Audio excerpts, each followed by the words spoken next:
وبقيت اشتغل 3 ايام فيوم و3 ايام اسيوط، مع ان المسافه كبيره جدا. طبعا يعني يعني ما كان زمان ينفعش. ما كانتش الطرق زي دلوقتي يعني. يعني انا عايز اقول لك دلوقتي المهندسين مبعات لما بتيجي تقول لهم اسيوط اكنك انت رايح توديه يعني انت عايز السلوم. طياره عشان يروح. يقول لي جيت ما في 2011 قال لي انا عايزك تشتغل مدير الصعيد. انا طبعا ساعتها انا كنت اصغر حد في الشركه اصلا، يعني اصغر سنا في الشركه. كان ساعتها عندي 23 سنه، وانا اول ما بقيت مدير عايز اطلع كل الطاقه اللي كانت عندي وانا مندوب ما كنتش عارف اعملها. وعلى فكره كان الباشمهندس عبد الحميد برضه كان الحته دي بقى عنده، ان انت لو جبت له ساعتها اي مركب من السوق ما كانش بيعترف باي يعني منافسه. هو انا ما هو احنا ساعتها كنا محدش ملاح علينا بيع، يعني احنا كنا اكتر ناس بنبيع. فابتدت ناس تنط من المركب ساعتها 2013. خد بالك انا لسه بدرب جيل جديد اللي انا جايبه في 2012 اللي هم بقى لي 6 شهور لسه بعلم فيه، شهور كمان اخر من 6 شهور. 2012. فاتفاجئوا ان يعني رئيس مجلس الاداره توفى في الثاني شغل اولا، يعني احنا الاثنين في الاول والاخر بنجري عشان خاطر الشغل، انا وانت بنجري عشان خاطر اكل عيشنا. طب عندي سؤال يلخص التجربه من 2011 ل 2024. انت اتحطيت في وضع ان انت لازم تصلح البيت من جوه عشان يبقى بيت ناجح. ده طريق صعب ونهايته الريسك بتاعته عالي. طب الطريق ده بعد ما انت خضت فيه وجربته، لو راجعنا بينا الزمن تاني ابدا بيت خاص بيا على جنب، لو كنت بقى في 2012 سبت مصر الدوليه وعملت بيزنس خاص بيك وتعلمت فيه نفس الكلام اللي انت اتعلمته في نفسك ده بس في البيزنس الخاص بتاعك، ده احسن ولا الطريق اللي انت مشيت فيه؟ السلام عليكم ورحمه الله وبركاته. اتاخرنا عليكم الفتره اللي فاتت ديت، والحلقه اتاخرت عشان خاطر كذا سبب. من اهم الاسباب طبعا ان احنا كنا في موسم الحج، وفي ضيوف كذا ضيف من اللي كانوا مترشحين معانا ان هو كان بيأدي المناسك الحج، فما كانش الوقت مناسب. وكمان حتى كان الضيف اللي هو منورنا النهارده اللي هي اتوقع انها تبقى حلقه ضرب نار، يعني كان برضو المواعيد مش مناسبه ليه، بس من كتر ما هو مهم وكان لازم نصور معاه ده يا باشا مش هنسيبك الا لما تصور معانا لحد ما رتبنا الميعاد مع بعض. ودخلنا في اجازه العيد، ومش عايز اكذب عليكم برضو كان في سبب من عندي ان احنا في تقفيل كوارتر، ولازم التارجت ده عند مديرين المبيعات ومهندسين المبيعات حاجه ما شاء الله، يعني ربنا ما يوريها لحد. فمعانا النهارده يعتبر اصغر مدير مبيعات دخل سوق الزراعه، واصغر مدير عام شركه اتعين في سوق الزراعه، واول ومن اهم الشركات اللي اتعمل لها ريبراندنج في السوق، ان شركه كانت ماشيه بطريق ومره واحده الناس نامت صحيت لقت لوجو شركه اتغير، وده مش متعرف عليه عندنا كتير في السوق. مهندسين مبيعات اتغيروا، تيم اتغير بالكامل، الصوره ذات نفسها احنا كشايفين من بعيد الصوره اتغيرت. فجايين النهارده عشان نعرف الصوره من جوه، نعرف من جوه ايه اللي حصل، نعرف الدروس المستفاده ايه اللي حصل فيها. فدي من الحاجات المهمه اللي هنعرفنا النهارده، وان شاء الله تبقى حلقه مفيده للكل، وان شاء الله نقدر نستفاد منها. فجهزوا كده الورقه والقلم، وما تنسوش متابعتنا على الفيسبوك والاشتراك في قناه اليوتيوب. لو قلت لك إن في مجال في مصر بيشتغل فيه أكتر من 25% من العمالة المصرية، ومش بس كده لأ، ده كمان ساهم بحوالي 9 مليار دولار من حجم الصادرات المصرية عام 2023. ورغم إن المجال ده مهم جدا ويكاد يكون من أكبر فرص الاستثمار اللي موجودة في بلدنا حاليا، بس للأسف مش واخد حقه كفاية. أنا إسلام السيد، وده أورجانيك بودكاست. أنا محمد مجدي حلمي، مدير عام شركة مصر الدولية للتنمية الزراعية. منورنا محمد بيه. حبيبي عامل ايه يا باشمهندس غالي؟ اسلام. الأخبار؟ تسلم يا باشا، الله يبارك لك. تسلم منورنا في اورجانيك بودكاست. حبيبي، ده شرف ليا. ان شاء الله تبقى حلقه حلوه كده نصورها مع بعض بإذن والناس الله. يستفادوا بيها وتقدر تنقل لهم خبراتك. إن شاء الله. بس قبل ما نبدا اي حاجه، ايه رايك في فكره البرنامج؟ لا بجد، هي فكرة جديدة علينا في المجال بتاعنا، في المجال الزراعي عموما. أنت عاملها بطريقة خفيفة وسهلة. أول ما شفنا أول فيديو خالص أنت عملته، أو أول حلقة خالص، كانت بالنسبة لنا جديدة خالص. الفكرة ما شفناهاش في المجال الزراعي، خصوصا ان حد بيتكلم في المجال بتاعنا براحته، بيقول كل المشاكل، بيقول كل المزايا اللي في المجال، اللي هو شايفه في الفترة اللي جاية ايه الأحسن ايه الأفضل. بيتكلم بقى براحتنا، كأننا قاعدين في كافيه كده بنتكلم براحتنا. فالموضوع كان بالنسبة لي جديد، حتى يعني الناس كلها اتكلمت عليه، وانت بسم الله ما شاء الله عامله بفكره جديده خالص خالص، غير اللي احنا كنا متعودين عليها في اللقاءات بتاعتنا، يعني بتاعت المعارض والمؤتمرات الزراعيه والحاجات اللي هي بتبقى في المجال بتاعنا. فبالتوفيق دايما، وان شاء الله باذن الله اللي جاي افضل كتير كتير يعني باذن حبيبي الله. تسلم لي يا رب. بس هو فعلا يعني بدايه من اي حاجه بقى، هو احنا ليه المجال بتاعنا بعيد عن الكاميرات اصلا؟ يعني ليه احنا بعيد عن ان الناس تشوف ايه اللي بيحصل في المجال، مشاكلنا ايه، الكوادر والناس فعلا الموجوده في المجال اللي هي تستحق ان الناس تبقى عارفاهم؟ هل فعلا احنا عندنا مشكله ان الدنيا بعيده بتاعتنا عن مجال الزراعه، بعيده عن التلفزيون والاعلام؟ ملناش قنوات اساسيه موجوده، ودي مشكله دايما. يعني دايما تلاقي اللي واخد القنوات دايما او على السوشيال ميديا حتى الفن والكوره، الحاجات دي هي اللي واخده اكتر اهتمامات الناس كلها. حتى في مجال العمل او في مجال الشغل دايما تلاقي الناس اللي بتتكلم دايما بتتكلم على الدولار، بتتكلم على الاقتصاد، بتتكلم على الحاجات اللي عموما يعني. محدش بيتكلم في مجاله. على فكره مش في المجال بتاعنا بس، يعني في مجالات كتير جدا جدا، في حاجات كتير جدا مش معروف عنها. يعني المجال الزراعي مش زي المجال الصناعي زي المجال التجاري، في حاجات كتير جدا جدا مش معروفة، ما حدش مركز عليها. حتى لما اتعمل قنوات معينة نقدر نشتغل بيها في المجال الزراعي بتاعنا، ما اتعملتش بالاحترافية الكبيرة. يعني ما جبناش افضل حاجة في كل حاجة، احنا اشتغلناها اجتهادي. فدايما تلاقي الحاجه اللي مش معموله بترتيب او بتنظيم، دايما النتيجه ممكن تطلع مش احسن حاجه يعني. ده المشكله عندنا في المجال الزراعي. طب واحنا ما نستحقش يعني المجال الزراعه زي ما احنا اتكلمنا هي اهم مجال في مصر عموما يعني؟ دايما ده اللي اتعلمناه، بس لا، وهو وده اللي الحقيقة. اتقال لنا وده يعني، الحقيقه. وده اللي اتقال لنا، وده اللي اشتغلنا عليه، وده اللي شفناه. ان دايما كان حتى واكيد اتقالت لنا في كل الاجتماعات اللي احنا اتعلمناها من مديرينا اللي فاتوا، كان دايما يقول لك الزراعه بتشغل كل حاجه. الفلاح لو اشتغل بتلاقي مصر بحالها كلها اشتغلت. الفلاح لو كسبان، المزارع ده لو كسب، بيقول لك بيروح يشتري لبس لاولاده، بيروح يبني شقه لابنه، بيروح يعمل كده، بيروح يشتري اكل، بيروح يشتري شرب، بيشغل مصر بحالها. دايما كده، ده اللي شفناه، وده اللي حسيناه، وده اللي لقيناه. فالمفترض يبقى فيه اهتمام اكبر من كده بكتير يعني. والله يا باشمهندس محمد، احنا نتمنى ان احنا بنعمل اللي علينا إن شاء الله، وبعد إن شاء كده ان الله. شاء الله ناخد حقنا بجد يعني. باذن الله.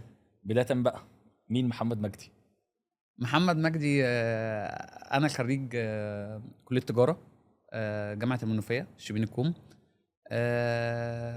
اتخرجت من الكليه زي اي حد بيتخرج، اهم حاجه اخلص الجيش واشوف هشتغل بقى. كنت طبعا طموحاتي وانا في الكليه ان انا طبعا هطلع من كليه التجاره هشتغل في بنك على طول، يعني معروفه يعني. كنت بتحلم؟ يعني لا، مش حلم ده، كان يعني مش موضوع حلم، موضوع ان انا ده الطبيعي يعني. اي حد في كليه التجاره يطلع يشتغل في بنك.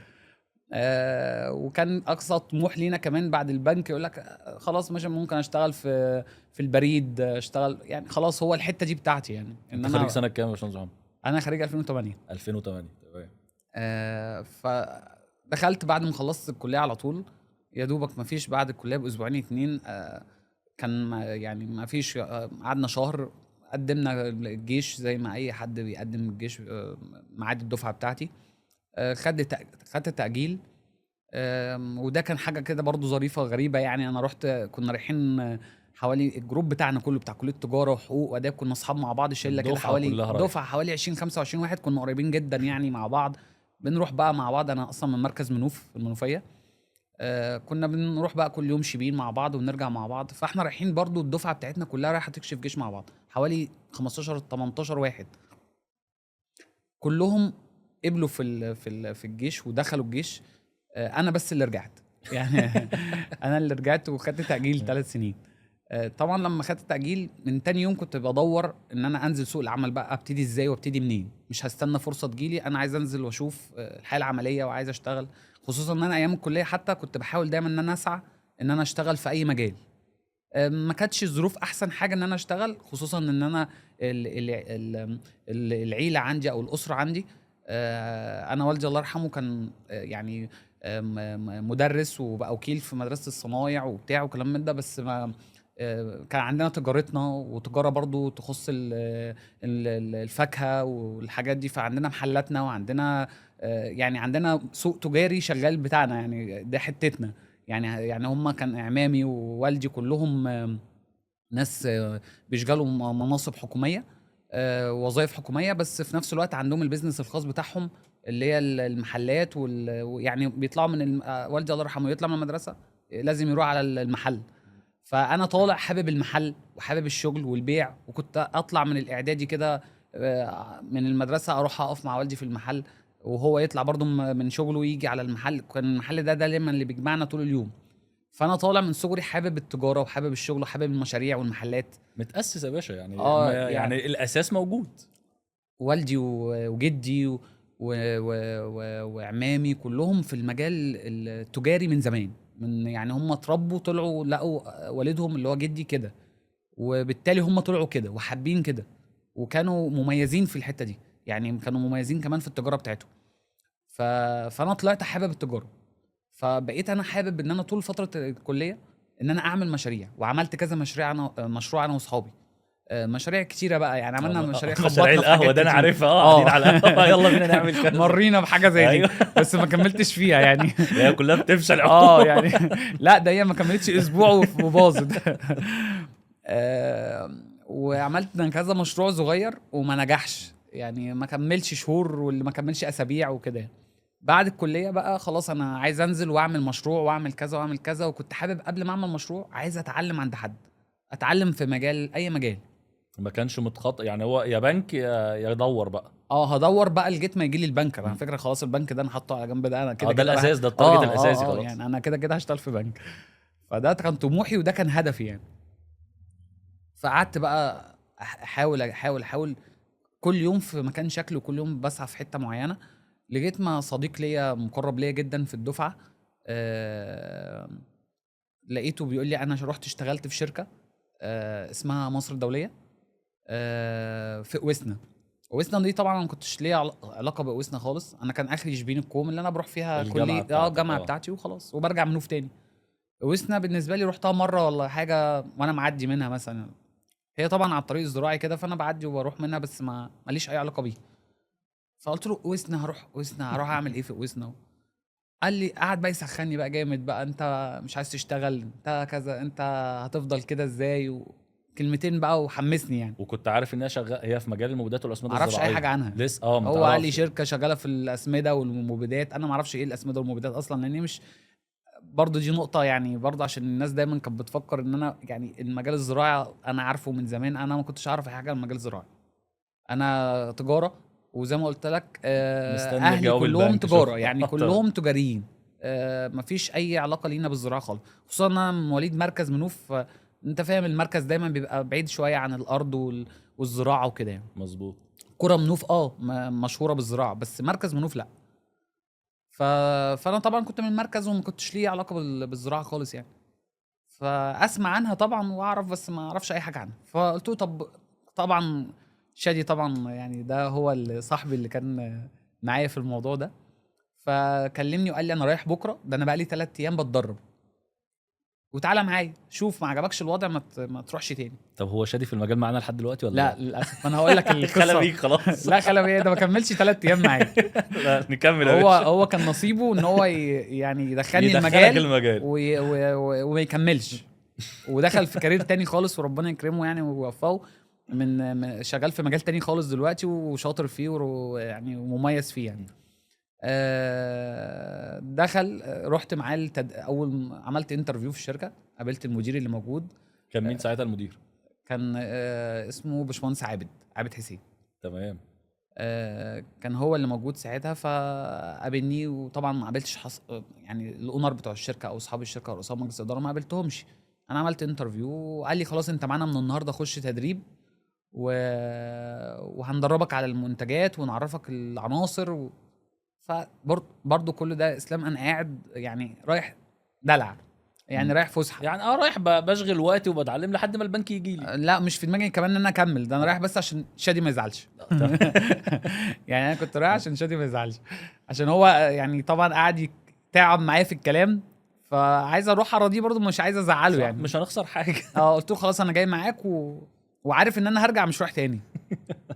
فرحت قعدت حضرت التدريب معاهم، كان في طبعا معانا جروب، كان معانا برضو ناس اصدقائنا تاني كمان كانوا معانا في التدريب ده، وقعدنا نتدرب. اول يوم لقيت الموضوع حلو يعني، انا حسيت ان الموضوع هيجي منه يعني، قلت طب ما اكمل عادي ما فيش مشكله. كملت يوم كمان، رحت معاهم تاني يوم ورحت معاهم تالت يوم، مفيش كملناش اسبوع مع بعض بالظبط تدريب، وقال لك احنا بعد كده هننزلكم تتدربوا في السوق مع المهندسين المبيعات القدام، تشوفوا الدنيا فيها ايه كده، وننزلكم كده على رجلكم من غير بقى عربيه ولا اي حاجه، تنزلوا كده تشوفوا السوق وتروحوا تزوروا محلات تسويق بقى، بس لسه يعني هما بيحاولوا ينزلونا بيخليك تشوف الجو، بس تشوف الجو تاخد من على غير الجو بتاع من السوق. غير اي ضغوط عليك او لود ان انت نازل تبيع او كده خالص يعني. مظبوط.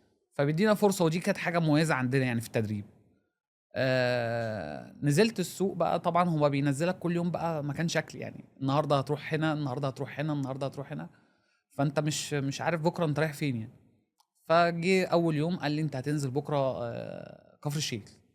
طبعا انا ما قلت له ماشي، ما اعرفش فين كفر ما الشيخ اعرفش دي كفر الشيخ اصلا. اصلا، انا اسمع عنها بس.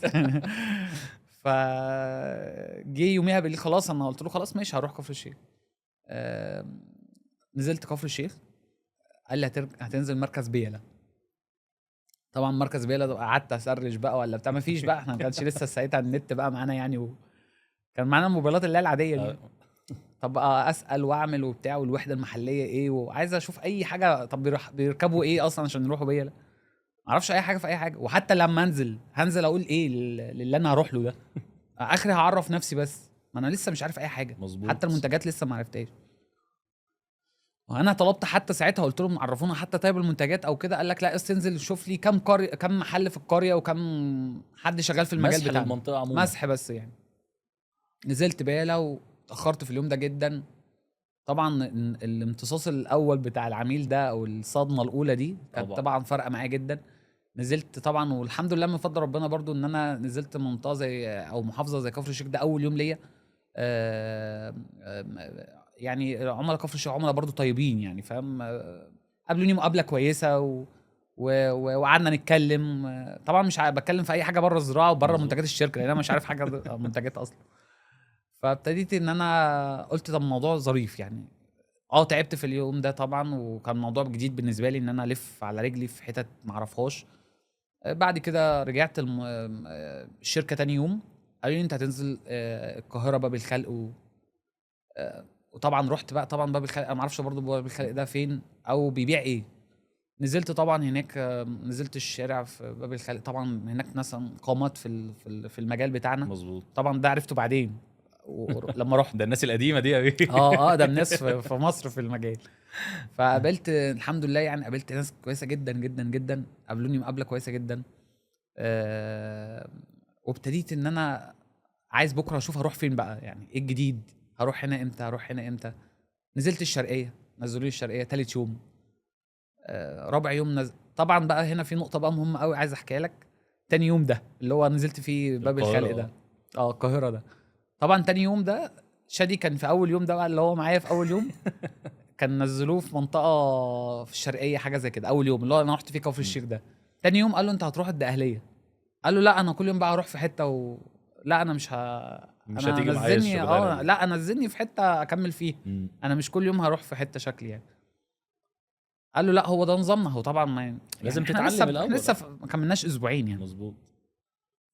شادي قال لي انا مش رايح الشركه دي تاني. يا عم انت ده انا ما تبيعنيش. ده انا جاي معاك اصلا، ده انا جاي ده انت اللي مقويني في الموضوع. قال لي لا انا مش مكمل. فطبعا بقيت انا متردد، ما كملش زيه ولا كمل.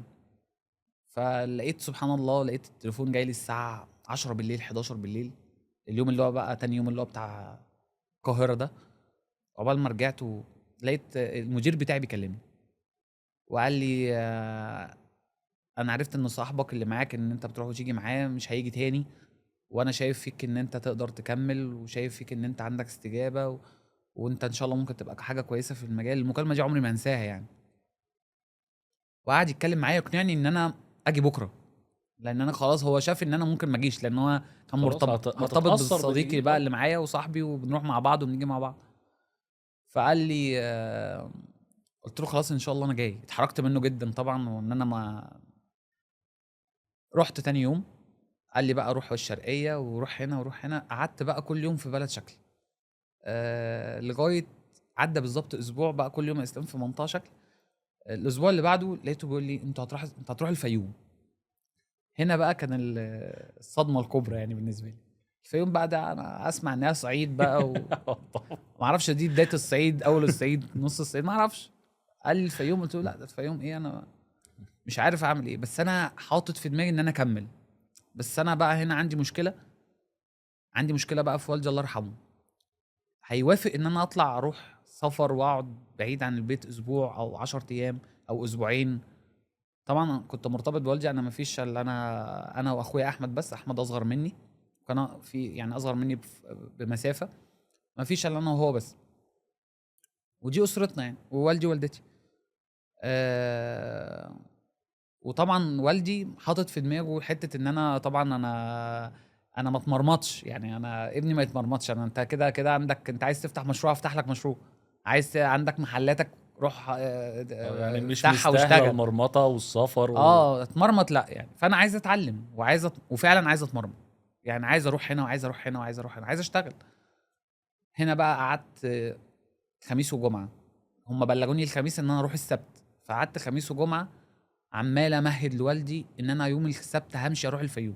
طبعا هم طلبوا مني بقى، قال لي انت هتجيب حاجتك وهتجيب شنطه وهتجيب بطانيه معاك بقى هتبات وحاجتك، بقى يا عشان باشا، كان خلاص. في شتاء، وصلنا بقى دخلة الشتاء وبتاع.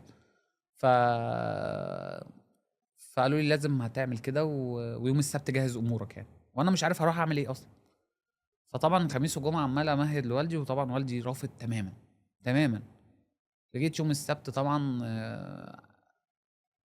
خلاص خدت قراري ان انا هسافر، تمام. وعاندت والدي، عاندته عند شديد يعني، لدرجه ان هو يعني عايز اقول لك اسلام قعد عمري ما هنسى الموقف ده خالص.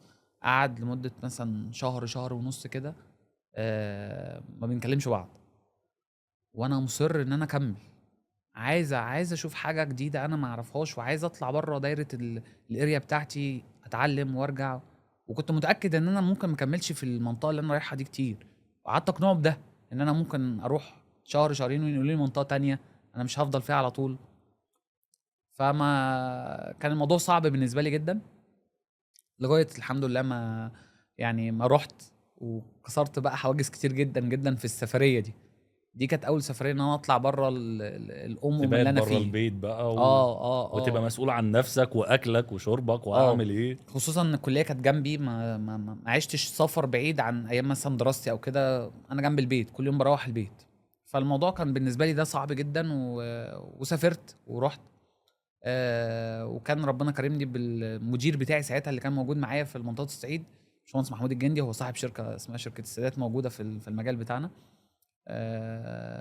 هو اللي استقبلني طبعا وسافرت معاه، وابتدى بقى يعلمني واحده واحده ويعرفني. وطبعا يعني بدين ليه بالحته دي جدا في الشغل، علمني حاجات كتير جدا وعلمني ازاي، وابتدى يعرفني على الناس، وابتدى يعلمني واحده واحده خالص في المنطقه هناك على راحتي بقى. حتى المركبات ابتدى يعلمها لي واحده واحده ويسهلها لي، ويخليني انزل معاه بقى بالعربيه بتاعته واتعلم معاه. بيروح يقابل فلان يقابل فلان، يبعتني عند عميل معين اخلص له ديل معين، اخلص له اتفاقيه بيع معينه، فساعدني كتير جدا.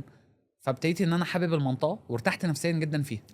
هي الفيوم بصراحه من البلاد اه اللي ناسها طيبه، حتى المعاملات فيها سهله، جدا. كل حاجه فيها تتحب انا بصراحه. عايز اقول لك اسلام يعني عملاء الفيوم لغايه النهارده ليهم مكانه عندي جامده جدا جدا يعني، واصدقائي جدا واصحابي وحبايبي جدا لغايه النهارده، وبتواصل معاهم دايما بصفه مستمره، خلال طبعا مهندسينا اللي موجودين هناك، وبطريقه شخصيه مني انا يعني، دايما بكلمه وبتواصل معاهم. طب هو في نقطه مهمه، بس عشان انا راجل خريج تجاره برضو ودخلت المجال واتعلمت. في ناس بتفكر ان عشان خاطر اشتغل في سوق الزراعه وسيلز بالذات لازم يبقى عندي ناحيه تكنيكال، عارف يعني ايه منتجات زراعيه، عارف يعني ايه عناصر، لازم اكون دارس ده في الكليه. قدرت تتغلب على الحته دي ازاي؟ يعني دي حته مش سهله ان دي حته انا مش سهله خالص، ان طبعا. انا ابدا بقى اذاكر الاصناف اللي هو اي حد جنبي خريج زراعه هو بيدرس فيها بقى له 4 سنين. ممكن تكون معلومات عامه، بس على الاقل عدت على ودانه المعلومه بتسهله الامور بعد كده.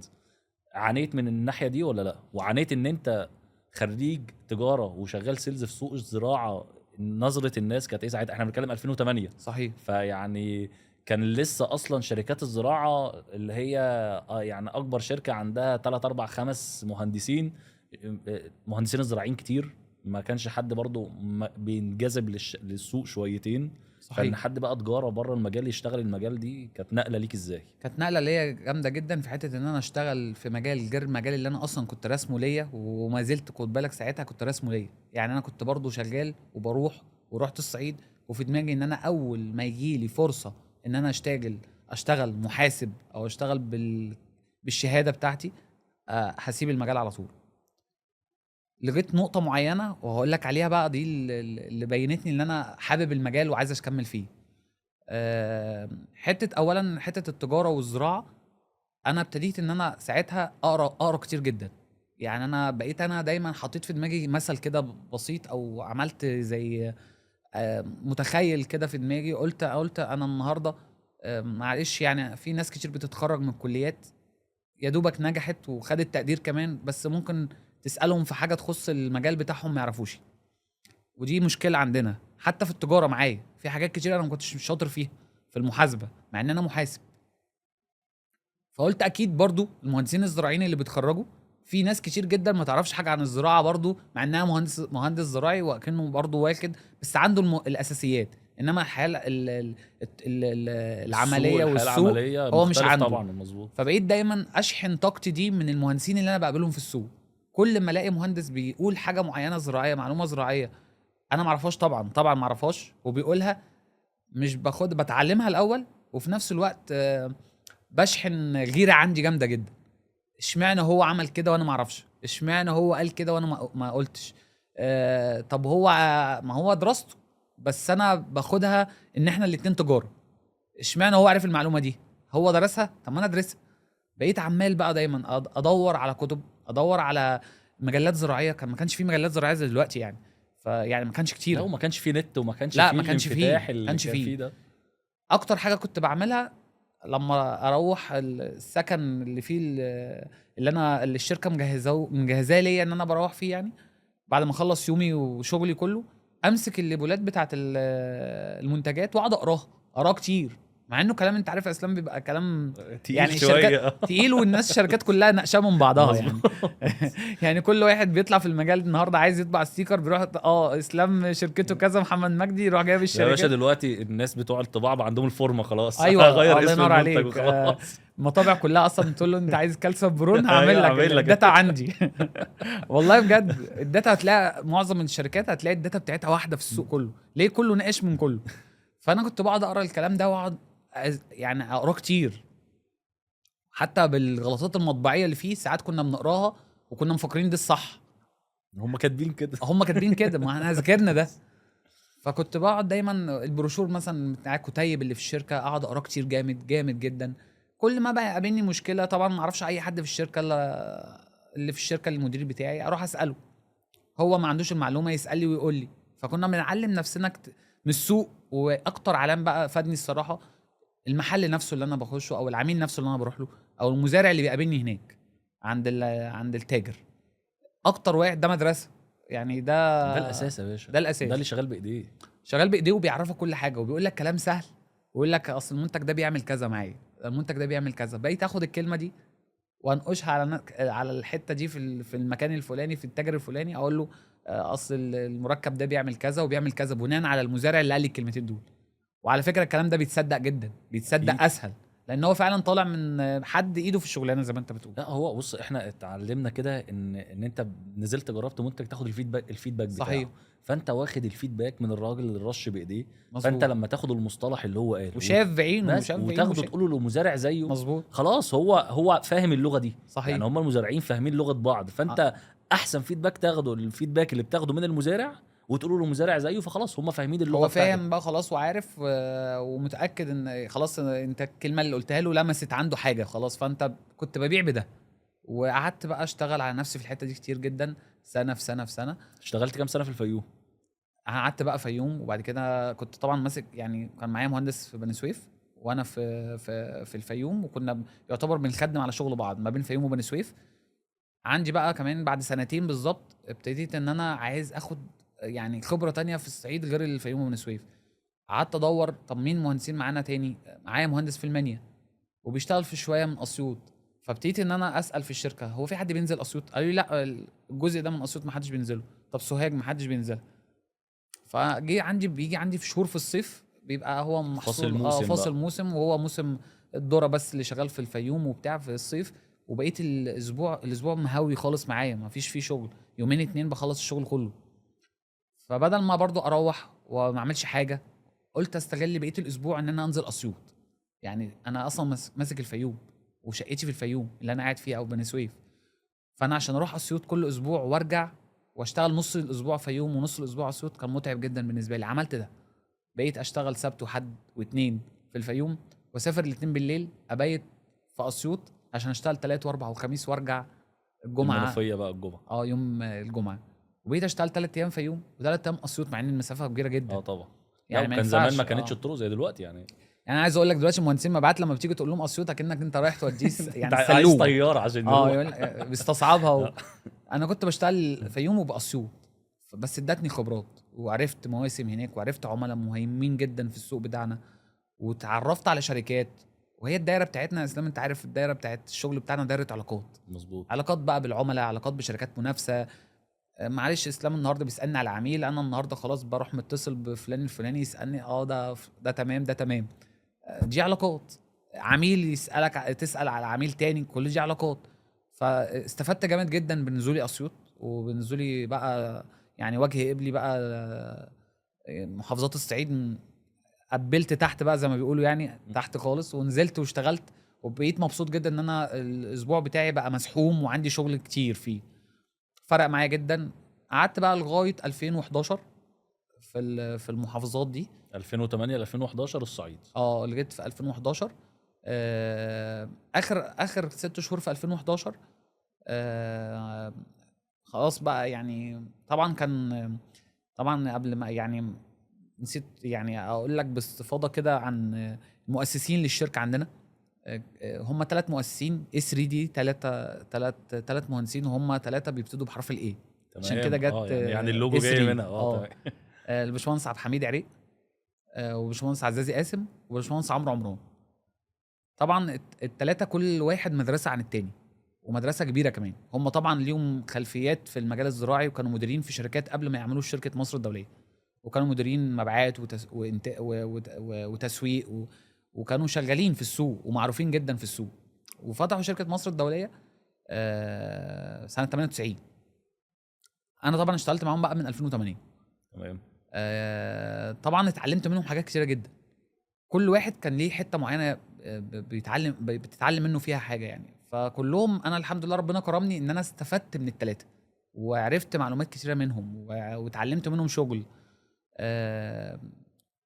بس طبعا اكتر حد كان مختلط معانا ساعتها اول ما رحت اشتغلت في مصر الدوليه، لان انا اصلا ما اشتغلتش في اي شركه اللي هي انت حياتك كلها انت بتقول يعني اتخرجت مصر الدوليه، دخلت مصر لحد الدوليه تاني النهاردة يوم، مصر لغايه الدولية. النهارده مصر الدوليه. فاتعلمت منهم بقى كتير جدا. بس اكتر حد كان مختلط بينا جدا باشمهندس عبد الحميد الله يرحمه، وكان اكتر واحد بيعلمني واكتر واحد بيتكلم معايا وبيعرفني الشغل. حتى وانا ايام انا مندوب كان هو يعني كان شويه وان مان شو، يعني هو كان كل حاجه. المدير موجود بس الصلاحيات كلها هو برضو اللي بيدانا. التوجيهات برضو المدير موجود، بس هو كان دايما اللي يعني هو اللي جمعنا، وهو دايما اللي بيدينا يا باشا التكات. دي المدرسه بتاعت زمان. دي المدرسه. ده مش انت بس، لا ده هو احنا استاذ كنا المدرسه كلنا دي. كده. الله يرحمه، يعني كان هو استاذ المدرسه دي. وعلى فكره يعني طلع اجيال من الشركه عندنا طلعت من باشمهندس عبد الحميد. كان ليا طبعا يعني كان ليا الحمد لله الشرف اولا، وكان ليا الحمد لله من توفيق من ربنا ان هو علمني حاجات كتير جدا. اتعلمت معاه بقى. اول ما اشتغلت ابتدى يعلمني كتير، لغايه ما في 2011 قال لي انا عايزك تشتغل مدير الصعيد. انا طبعا ساعتها انا كنت اصغر حد في الشركه اصلا، يعني اصغر سنا في الشركه. كان ساعتها عندي 23 سنه 2011. يعني 2011 دي كنت عندي 23 سنه. فقلت له انا معايا الناس اللي هم معايا في الصعيد كلهم سنهم اكبر مني، فانا مش هعرف ابقى مدير عليهم.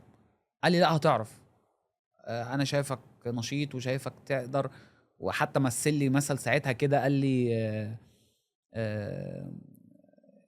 انا اديتك كيلو دقيق.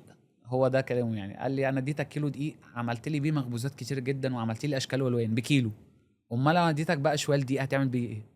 ده المثل اللي ضربه لي، ان انا بيشجعني ان انا امسك الصعيد، ان هو قصده على الفيوم كانت عملاء قليلين شويه، مظبوط. وكانت وضع معين في الشغل، الحمد لله بفضل ربنا طبعا اولا، الحمد لله عملت فيها شغل كويس جدا ووسعت فيها شغل كويس جدا، وبقت من اكتر يعني كانت المحافظات من المحافظات اللي هم ما بيحطهاش في التارجت اصلا، يعني بقت اهم حاجه في الصعيد، وبيستنوا توريد بتاعها كل اسبوع منطقه الفيوم.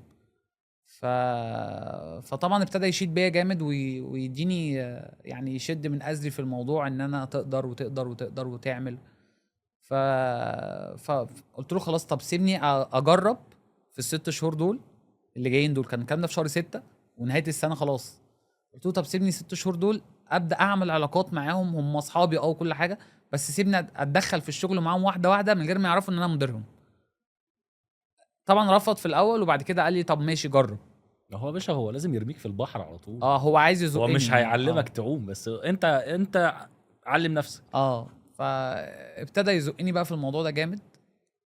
شويه بقى احداث كتير في الشركه عندنا، كان عندنا مشكله برضو في الشركه في العصر ده، يعني ان دايما المهندسين معدل دورانهم في الشركه قليل جدا، ما بيستمروش، يعني تلاقي اقصى حد في الشركه بيقعد سنه 6 شهور وتلاقيه مشي. لو انت بتتكلم 6 2011 يعني كانت سنه ثوره بقى، والبلد كلها اصلا مقلوبه يعني وبعدين احنا اصلا الشركه يعتبر احنا كان دايما معدل الناس اللي بتيجي اصلا او موجوده في الشركه ما كانتش بيبقى دايما موجود ناس عندنا كتير، يعني حته القدام دي ما بتبقاش موجوده. موجود ناس كتير قدام، بس دايما بيبقى في معدل دورانهم سريع. فابتدى قال لي ساعتها، قال لي لا خلاص احنا انت جرب وشوف وبتاع وكلام من ده وانا معاك. حصلت بقى شويه تطورات في ال6 شهور دول، لقيته جه في شهر 8 بعدها بشهرين احنا لسه بنجرب ابقى الصعيد. قال لي جهز نفسك في شهر 8، قال لي جهز نفسك عشان تبقى مدير الشركه. طبعا انا نعم انت بتقول ايه؟ انا عايز اقول انت بتهزر بقى، يعني انا اصلا لسه بظبط معاك ابقى ازاي مدير الصعيد، اتعلم ابقى مدير، يعني انا كنت لسه هتعلم ابقى مدير ازاي في الصعيد. هو شاف فيا مثلا حاجه ان انا اقدر يعني ان انا اقدر ابقى مدير فيها او كده، بس انا شايف انا لسه بتعلم، ولسه حتى اصحابي ما اعرفش اساميهم، يعني الجروب اللي في الشركه انا باجي علاقتي بالشركه اروح يوم السبت اخلص ايداعاتي وتوريدي وحاجتي واخد بعضي وامشي. فباشمهندس اسلام، باشمهندس محمد، باشمهندس محمود، دول اللي اعرفهم، يعني اسماء بس، حتى الاسم بالكامل ما اعرفهمش. دول اصحابي. هو معروف التيم بتاع الصعيد ده بيبقى مع بعض منعزل، بيحس ان هو دوله تانية غير الدوله. فبقيه المهندسين مبيعات اللي في الشركه ما اعرفهمش اصلا. فابتدى خلاص قال لي لا خلاص جهز نفسك لكده. ففكرته بيهزر يعني فقلت برضو ده هو ايه يعني بيحمسني اكتر بس ما توصلش لكده. فقلت له لا ما اعرفش اصلا بقيه الشركه باشمهندس عبد الحميد، وما اعرفش اصلا حد قال لي لا جهز نفسك، انا عارف ان انت قدها وبتاع، وجهز نفسك. فانا فعلا على اخر السنه حصل شويه تطورات، المديرين اللي كانوا موجودين يعني شافوا ان هم يعملوا بيزنس خاص ليهم، وان هم يطلعوا يفتحوا شركه، ومن الناس الناجحه برضو في السوق دلوقتي. فطلعوا في اول 2012 دي بدايه القصه. كنت انا لسه يا دوبك بقى عمال بقى برسم، طبعا عمال بقى يعني ارسم خطه واقطعها تاني وارسم ده للصعيد، واجيب خطه تانية وارسمها يا باشا اقطع كل الورق. وعمال اجرب في ال6 شهور دول، عشان من 2012 بقى انزل بتقلي بقى في الصعيد يعني. لقيته بيقول لي خلاص جهز نفسك يلا، عشان انت اللي هتبقى مدير الشركه، مدير المبيعات. فقلت له يا باشمهندس عبد الحميد انا لسه اصلا مش عارف ابقى مدير الصعيد ازاي، انا لسه بتعلم. قال لي لا انا هعلمك وكل حاجه، وهتفضل معايا وما تقلقش. طبعا الباشمهندس عزازي ساعتها كان موجود، باشمهندس عمرو الله يرحمه بقى، كلهم كانوا موجودين، بس طبعا هو اللي كان بيدينا الدفع، وهو اللي بيتكلم معانا يعني ساعتها. اللي معاكم باشمهندس عبد الحميد ده المسؤول عن البيع، هو المسؤول عن البيع وكل حاجه. ابتدى بقى يعلمني حاجات كتير، وابتدى بقى ايه في 2012 ياخدني بقى كده واحده واحده، كل يوم يقعد معايا ساعه، طبعا ساعتين. لازم على الهادي خالص، انت كل مستوي يوم ساعه ساعتين. على فكره بقى في السنه دي اسلام انا ما كنتش بحاول بقى 2012 دي اللي انا خلاص اتعينت بقيت مدير الشركه. هحكي لك طبعا الكواليس بتاعت اول شهور. ده احنا دي دي مهمه بقى خالص ده اكيد سنه ما شاء الله عليها يعني. سنه كانت كبيسة. مليئه بالاحداث. 2012 دي بقى كانت بالنسبه لي جديده خالص عليا. انا موضوع مدير وانا اصغر واحد سنا، كل بقى المهندسين الموجودين في الشركه كلهم اكبر مني بكتير. انا كنت ساعتها بقى بقيت 24 سنه لا كبرت. وانا مدير الشركه. لا كبرت. طبعا كل اللي موجود بقى حاجه و30 40 38 35 وناس بقى واللي قديم وناس قدام في الشركه موجودين. انا هديرهم ازاي؟ انا اصلا ما اعرفش اسمهم. يعني انا كنت بسلم عليهم كده وانا مكسوف ازيك يا باشمهندس؟ اخري. ما هم قدام وكنت بقى يعني ليهم هيبه برضو. انا كنت لسه داخل الشركه ودول قدام وموجودين وناس محققه انجازات فما ينفعش ان انا اخش بقى اصاحبهم، يعني مش عارف اصاحبهم حتى يعني. فابتديت ان انا في 2012 دي بقى كل يوم ما احاولش ان انا اخد قرارات مصيريه، ابعد عن اي مسؤوليات كبيره، بحاول ادور التيم اللي معايا في ظل الامكانيات المتاحه ليا ساعتها، وان انا ابعد افصل. ودي كان هممني جدا بس طبعا ما نجحتش فيه في اول سنه، ان انا افصل رئيس مجلس اداره عن مهندسين مبيعات. دي بقى دي بدايه يعني الراجل يجيبك وتبيعه في اول سنه لا كده. انا كنت عايز اريحه والله. سبحان الله كنت قلبي حاسس زي ما كنت قلبي حاسس. انا ابتديت اعمل كده وطبعا ده كان مضايقه، وكل ما احاول اعمل كده يتضايق اكتر. كان حابب دايما كل المشاكل تجيله. انا وظيفتي ايه؟ انا وظيفتي ان انا احل المشاكل. وظيفتي ان انت حاططني في المكان ده عشان يعتمد عليا ان انا ادير الناس دي. فانا النهارده ازاي هصدر لك كل المشاكل وابقى انا النهارده كده شفاف مش موجود؟ حاولت ان انا ابقى موجود واتعلم وما اخدش برضو قرارات مصيريه، يعني ابعد عن القرارات اللي فيها تغيير مسار. طب ايه اهم مشكله قابلتك في السنه ديت وما كنتش فعلا عارف تحلها خالص؟ يعني اللي هي لازم حاجه تحصل كده تاثر جوه محمد، ان هي دي اللي هتخليه ثقته تتهز في نفسه يعني. وخلي بالك احنا بنتعامل، ما اعرفش ده حصل لك ولا لا، بس مهندسين البيع اللي كانوا معاك اكيد ما كانش عاجبهم محمد. ما كل واحد طبعا. شايف نفسه اولى ولا واحد كان عاجبهم طبعا ما اعرفش والله، بس هو اكيد كل واحد شايف نفسه اولى. طبعا. فاكيد حتى هو مش بيساعدك، يعني الاداه اللي معاك مش مساعداك. فايه اللحظه اللي انت حسيت ان انا لا ده انا ما ينفعش، يعني انا أيوة. اخري ارجع مندوب تاني والحمد لله على كده؟ طبعا هي دي نقطة مهمة جدا، ودي من أكتر الحاجات اللي كانت صعبة بالنسبة لي. أنا أصلا بص يا إسلام، أنا طبيعتي أصلا بحب الخير للناس كلها. يعني أنا كنت أتمنى يبقى الشركة كلها مديرين، ما عنديش مشكلة. يعني هم الناس كلها كانت ساعتها طبعا في غيرة، واللي يقول لك ده محمد ده قريب الباشمهندس عبد الحميد، وأنا كنت ما أعرفش أصلا باشمهندس عبد الحميد ولا. فابتدوا يطلعوا عليا بقى ان ده قريبه ده كذا دي ده كذا. واسطة بقى. دي واسطة بقى. فأنا طبعا ما بقيت احاول ابعد عن القصه دي خالص، وفي نفس الوقت انا عايز اقرب للمهندسين دول كلهم واخليهم يحبوني. دي رجالتك صعبه بقى. جدا، ورجالتي بقى عايزين نعمل تيم جامد والكلام ده كله. وفي نفس الوقت عارف بقى ايه، في جزء كبير من المهندسين في شلل موجوده، يعني في قصص، طبعا، في جروبات موجوده. فانا اقتحم الجروبات دي ازاي؟ فطبعا عملت حاجه جميله جدا. اول شهر ابتديت فيه ابقى مدير، 1 شهر يناير 2012. عملت اجتماع جميل جدا وظريف كده، كان حوالي مهندسين مبيعات حوالي 25 واحد، وانا اصغرهم سن. انا برضو لسه حتى، ويعني كان باين عليا برضو ان انا يعني فكره كنت بشعر، يعني ما كنتش كده. لا مش اي حد في المجال كده بيدخل بشعر وبيطلع من غير شعر. كنت لسه بشعري بقى فابتديت بقى اقعد، وكان باين عليا ان انا لسه صغير في السن وهم كلهم اكبر مني في السن. ابتديت بقى ان انا اجيبها لهم بقى واحده واحده خالص. انا يا جماعه مش مدير، انا يا جماعه واحد منكم، انا كنت شغال مندوب مبيعات معاكم، و انسوا ان انا ابقى مدير خالص. تعاملوا معايا ان احنا اصحاب زي ما احنا، واي مشكله طبعا انا عارف بقى واسمع عنهم، اسمع من بعيد لبعيد كده، ده الباشمهندس كذا مشاكله كذا، ده بيعمل مشاكل طبعا ما كانش فيه رقابه شويه، وكان كل واحد بيعمل اللي هو عايزه يعني. فطبعا ده ما كانش هيعجبني ولا هعرف اشتغل كده. كل واحد بدون رقيب وبدون بيعمل زي ما هو عايز، بينزل عند العميل بيشتغل زي ما هو عايز. سواء بقى متابعه اسعار، متابعه فواتير، متابعه اي حاجه، مفيش سيستم. مفيش اي رقابه للاسف. يعني دي كانت عندنا مشكله جدا جدا، ودي اكبر مشكله قابلتني. فانا قلت لهم يا جماعه انا اسمع ان انتوا بتعملوا مشاكل في كذا وكذا وكذا وكذا، وسردت المشاكل دي كلها. طبعا كانت المفاجاه ان هم اعترفوا. قلت دي احلى مفاجاه ودي اجمل حاجه، ومن هنا خلاص الاصلاح هيجي بقى. ايوه انا عرفت الخازوق مش هتفاجئ بيه. ان هم اقروا اللي انا قلته ما نكروش.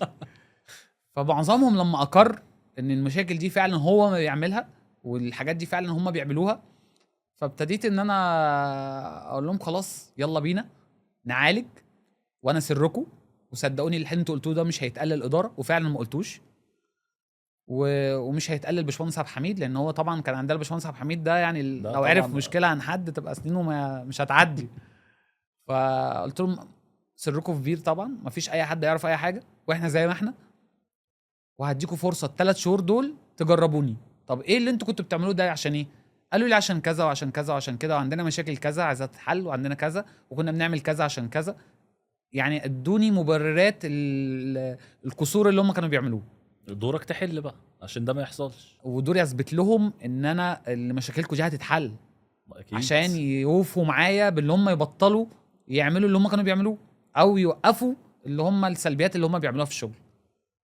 يعني هم برروا السلبيات يا اسلام، قال لك انا بعمل السلبيه، انا بعمل السلبيه، ما انت اللي مش موفر لي كذا. حلها لي طبعا، حلها انت لي اللي وانا عامل لي كذا، آه. ما انا ما باخدش حقي في كذا، ما انا بعمل كذا عشان كذا. المرتب مش مكفيني فانا لازم اعمل مصلحه ماشي يعني بيها حالي على جنب حاجه بعد يعني. الظهر. ايوه فانا حاجه بعد الظهر دي بقى انا من النوع اللي عندي جيره جدا يعني، والجيره دي الحمد لله من اسباب النجاح على فكره. يعني الجيره في الشغل، يعني انا غير جدا لو سمعت ان حد مثلا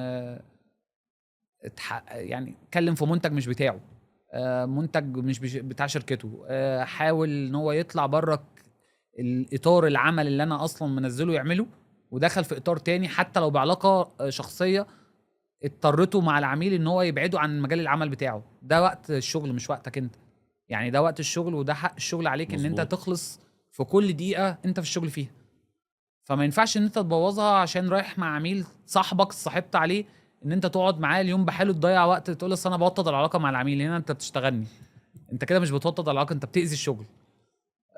توطيد العلاقه مع العميل دي ليميت معين وليه قصه معينه، واحيانا يعني دخولك مع العميل في علاقه شخصيه بتبوظ الشغل.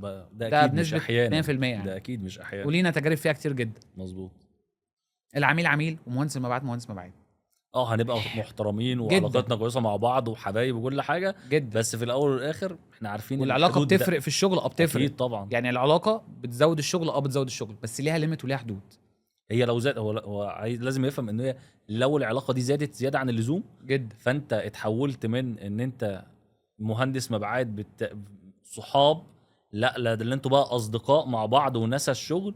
طب بدل ما هيبقى في ميعاد دفعه، طب هيستناني شويه، لا في حد اولويه. طب ابعت لي البضاعه دي من غير ما ادفع المقدمه بتاعتها. احنا بقينا اصحاب. انا امبارح ما انا قايل لك ان انا المدام عندي فيها كذا، انت كنت معايا في المشكله، ده انت كنت معايا لما كنت رايح اقدم لابني ووقفوا على 2000 جنيه، فانت عارف، فانت تيجي تخلق لي اعذار جديده عشان تطلع العميل بطريقه حلوه عشان تبرر له المشكله اللي هو وقعك فيها. ودي نهايتها الشغل بيبوظ والعلاقه الصداقه بتبوظ. طبعا اكيد هتبوظ على فكره. يعني نوادر جدا انها تلاقي العلاقه مكمله وبرضه بتيجي على الشغل. احنا لو عارفين حدودنا مع بعض، احنا اصحاب واصدقاء، بس ساعه ما بنقعد في المحل الشغل شغل ونظام الشغل نظام شغل، ده خلاص دي مكمله لاخر العمر خلاص طالما احنا عارفين نفصل الاثنين عن بعض. لكن هندخل الاثنين في بعض مع السلامه يعني. بتاثر جدا جدا. فابتديت خلاص ان انا اتعامل على الاساس ده. خلاص هم الناس الجماعه كده مهندسين معايا اعترفوا بالمشاكل اللي عندهم، وخدنا عهد وقرينا فاتحه وقعده كده حلوه جميله بره الشغل خالص. قعدنا بقى بره الشغل وقلت لهم انتوا ليكوا عليا، مش انتوا اسباب اللي انتوا كنتوا بتعملوه دي السلبيات دي، ان انتوا يعني ليكوا مطالبات معينه ومتطلبات معينه من الشركه ما بتتنفذش. طب لو نفذتها لكم، قالوا لي خلاص انت هتشوفنا احسن ناس في الدنيا. طب نجرب 3 شهور، نجرب 3 شهور، وابتديت اتابع من بعيد. ال3 شهور دول عايز اقول لك السلبيات اللي هم كانوا بيعملوها مثلا بنسبه 50% بقت بنسبه 180%، 200%. طب ليه يا جماعه الخيانه يعني؟ طب انتوا كده بتخونوني يعني، فاهم؟ يعني احنا قاعدين واتفقنا ان انتوا هتبطلوا الحاجات دي عشان انا هقدم لكم الطلبات دي وهحقق لكم الاحلام اللي انتوا كنتوا بتحلموا بيها. وبالفعل انا حققت الاحلام دي ووفيت بكل الوعود اللي انا وعدت بيها خلال 3 شهور ال4 شهور دول. لقيتهم بيزيدوا في الموضوع، وقال لك بقى ده محمد ايه يعني، ده الموضوع هيبقى احسن من الاول. معلش في كلام عيل وبناخده على قد عقله. هودوا بقى واعمل اللي انت عايزه وهو مديك الامان. فانا طبعا انا مديك الامان، فما ينفعش تخوني بقى، دي خيانه. اتحولت خالص بقى اسلام، ابتديت اكشر يعني يا نص السنه التاني في 2012. انا كنت اول 6 شهور بقى كيوت خالص، اول 6 شهور في 2012 يعني كنت بلسم، كل الناس بحاول اصاحبها، كل الناس بحاول احل لها مشاكلها، كل اللي عنده مشكله كان بيجي يحكيها لي باريحيه جدا، ووصلت لده ان انا اقدر اخليهم يطلعوا كل اللي عندهم وابدا احل معاك. طب انا بحل انت ما بتحلش، انا بحل انت ما بتحلش. فبعد 6 شهور ابتديت بقى اخد منحنى تاني خالص. طبعا ده كله انا عندي لسه في تطوير في الشغل نفسه عايز اعمله، هحكي لك فيه دلوقتي بقى قصص تانية خالص. يعني انا دلوقتي انا لسه بعالج في المهندسين بس، ما انا هلاقيها منين اللي هو ولا التيم. منين يعني بامانه يعني. فالنص التاني بقى في 2012 ده ابتديت بقى ان انا ان انا هجر الناس دي بقى كلها، خلاص انا ما قداميش حل الا لازم اجيب بدايل، احل بقى واحلال وتجديد، يعني ملهاش حل تاني. خلاص يا باشا، ما خلاص أنا اديتك غير فرصتك. الفريق كله بقى.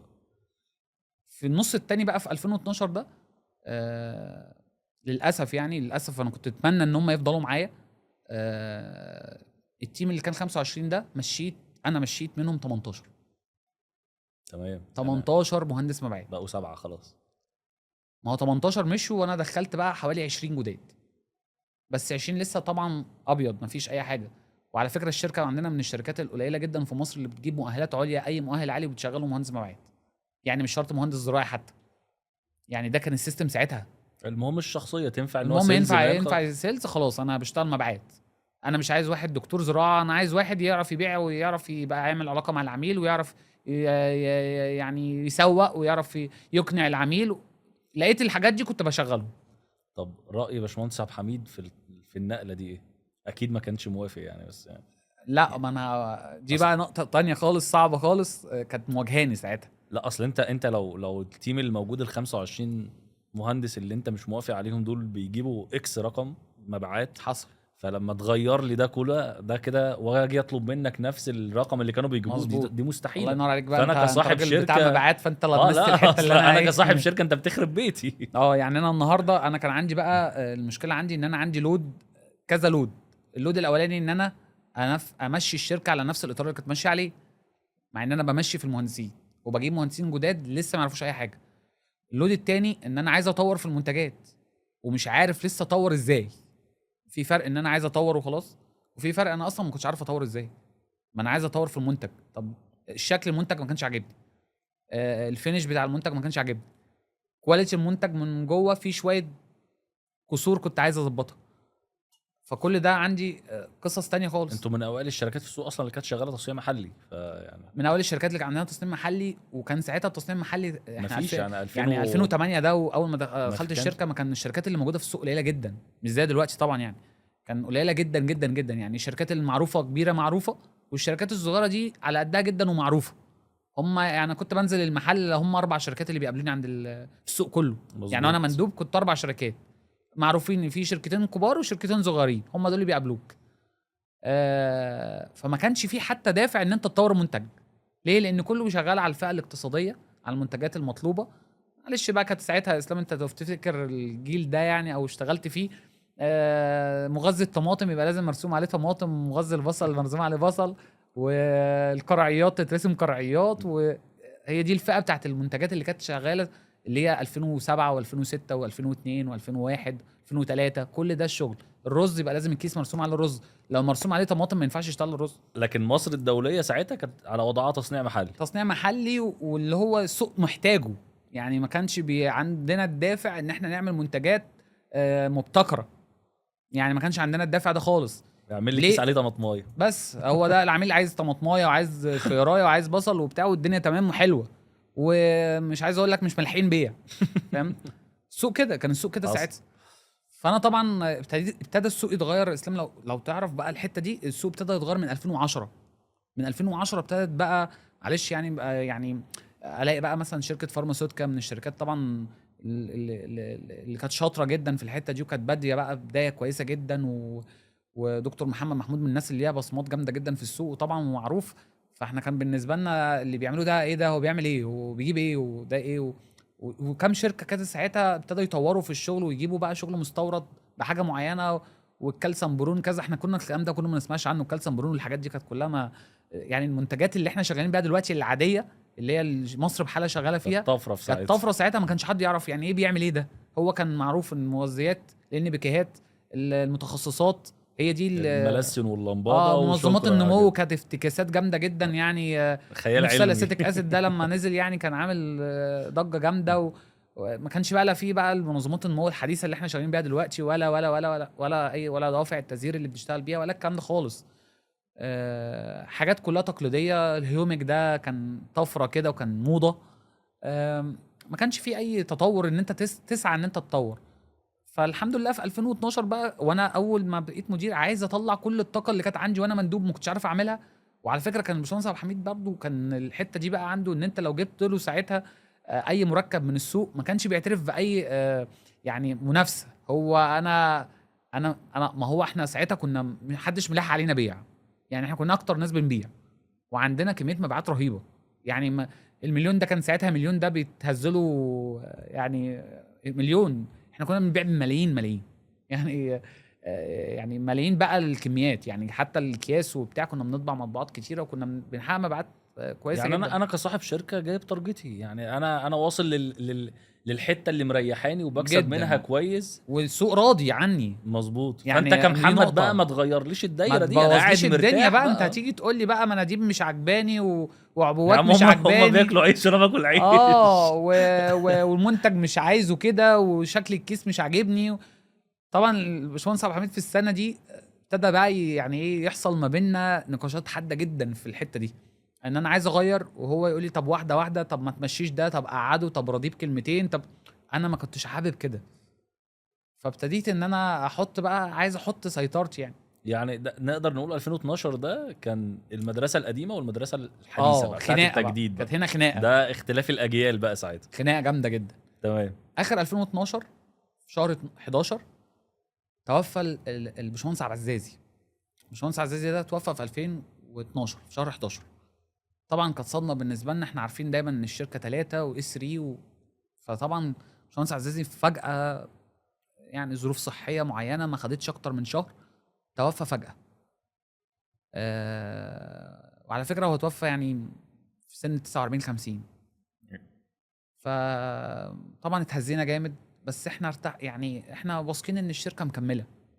وانا عن نفسي كنت خلاص الشركه مكمله، الباشمهندس عبد الحميد موجود، وهو ده ده الاساس اللي احنا الأساس. متابعين معاه. عدى شهر 12، عدى شهر 1، جت صدمه بقى كبيره جدا جدا. في شهر 2 2013 الباشمهندس عبد الحميد توفى. ودي كانت بقى يعني بالنسبه لي صدمه عمري.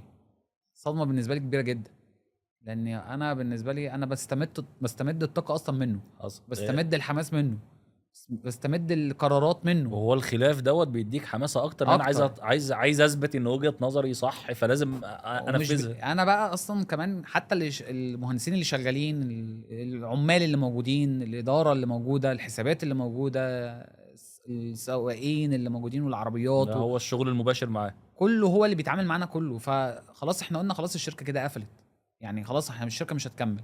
طبعا موجود الباشمهندس عمرو عمران الله يرحمه، بس ما كانش متداخل معانا قوي في ساعتها في الشغل. كان الباشمهندس عبد الحميد هو اللي بكل حاجه. فاحنا قلنا خلاص 2 شركاء ماتوا في خلال 3 شهور. والشريك الثالث ما كانش الشريك الثالث احنا مالناش تداخل معاه قوي يعني. فاحنا مش عارفين الشركه هتكمل مش هتكمل.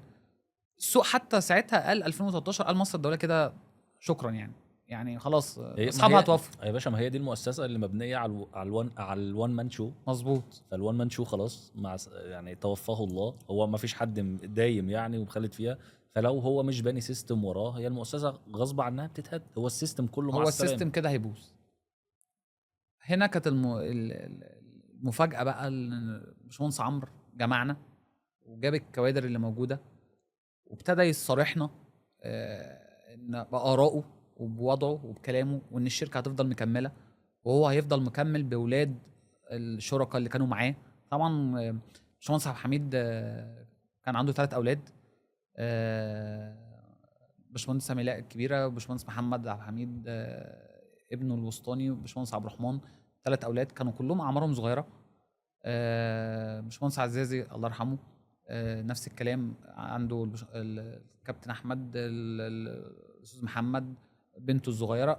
ما كانش في حد معاك سند في الشغل كمان. كلهم يعني كلهم سنهم لسه في اعدادي وثانوي. وابتدائي اعتقد، يعني كلهم اولادهم اعمارهم صغيره. الباشمهندس عمرو نفس الكلام، ولاده صغيرين. فما يعني ما فيش حد طبعا، يعني خلاص احنا قلنا خلاص الشركه يا اما تتفك يا اما خلاص هي كده مش هتكمل 2013. الباشمهندس عمرو قال ولاد الباشمهندس عبد الحميد وولاد الباشمهندس عزيزي دول ولادي، وانا مكمل معاهم ومفيش اي حاجه، والشركه مكمله زي ما هي، كل واحد يعمل اللي كان بيعمله ومش هياخد مني الا الدعم.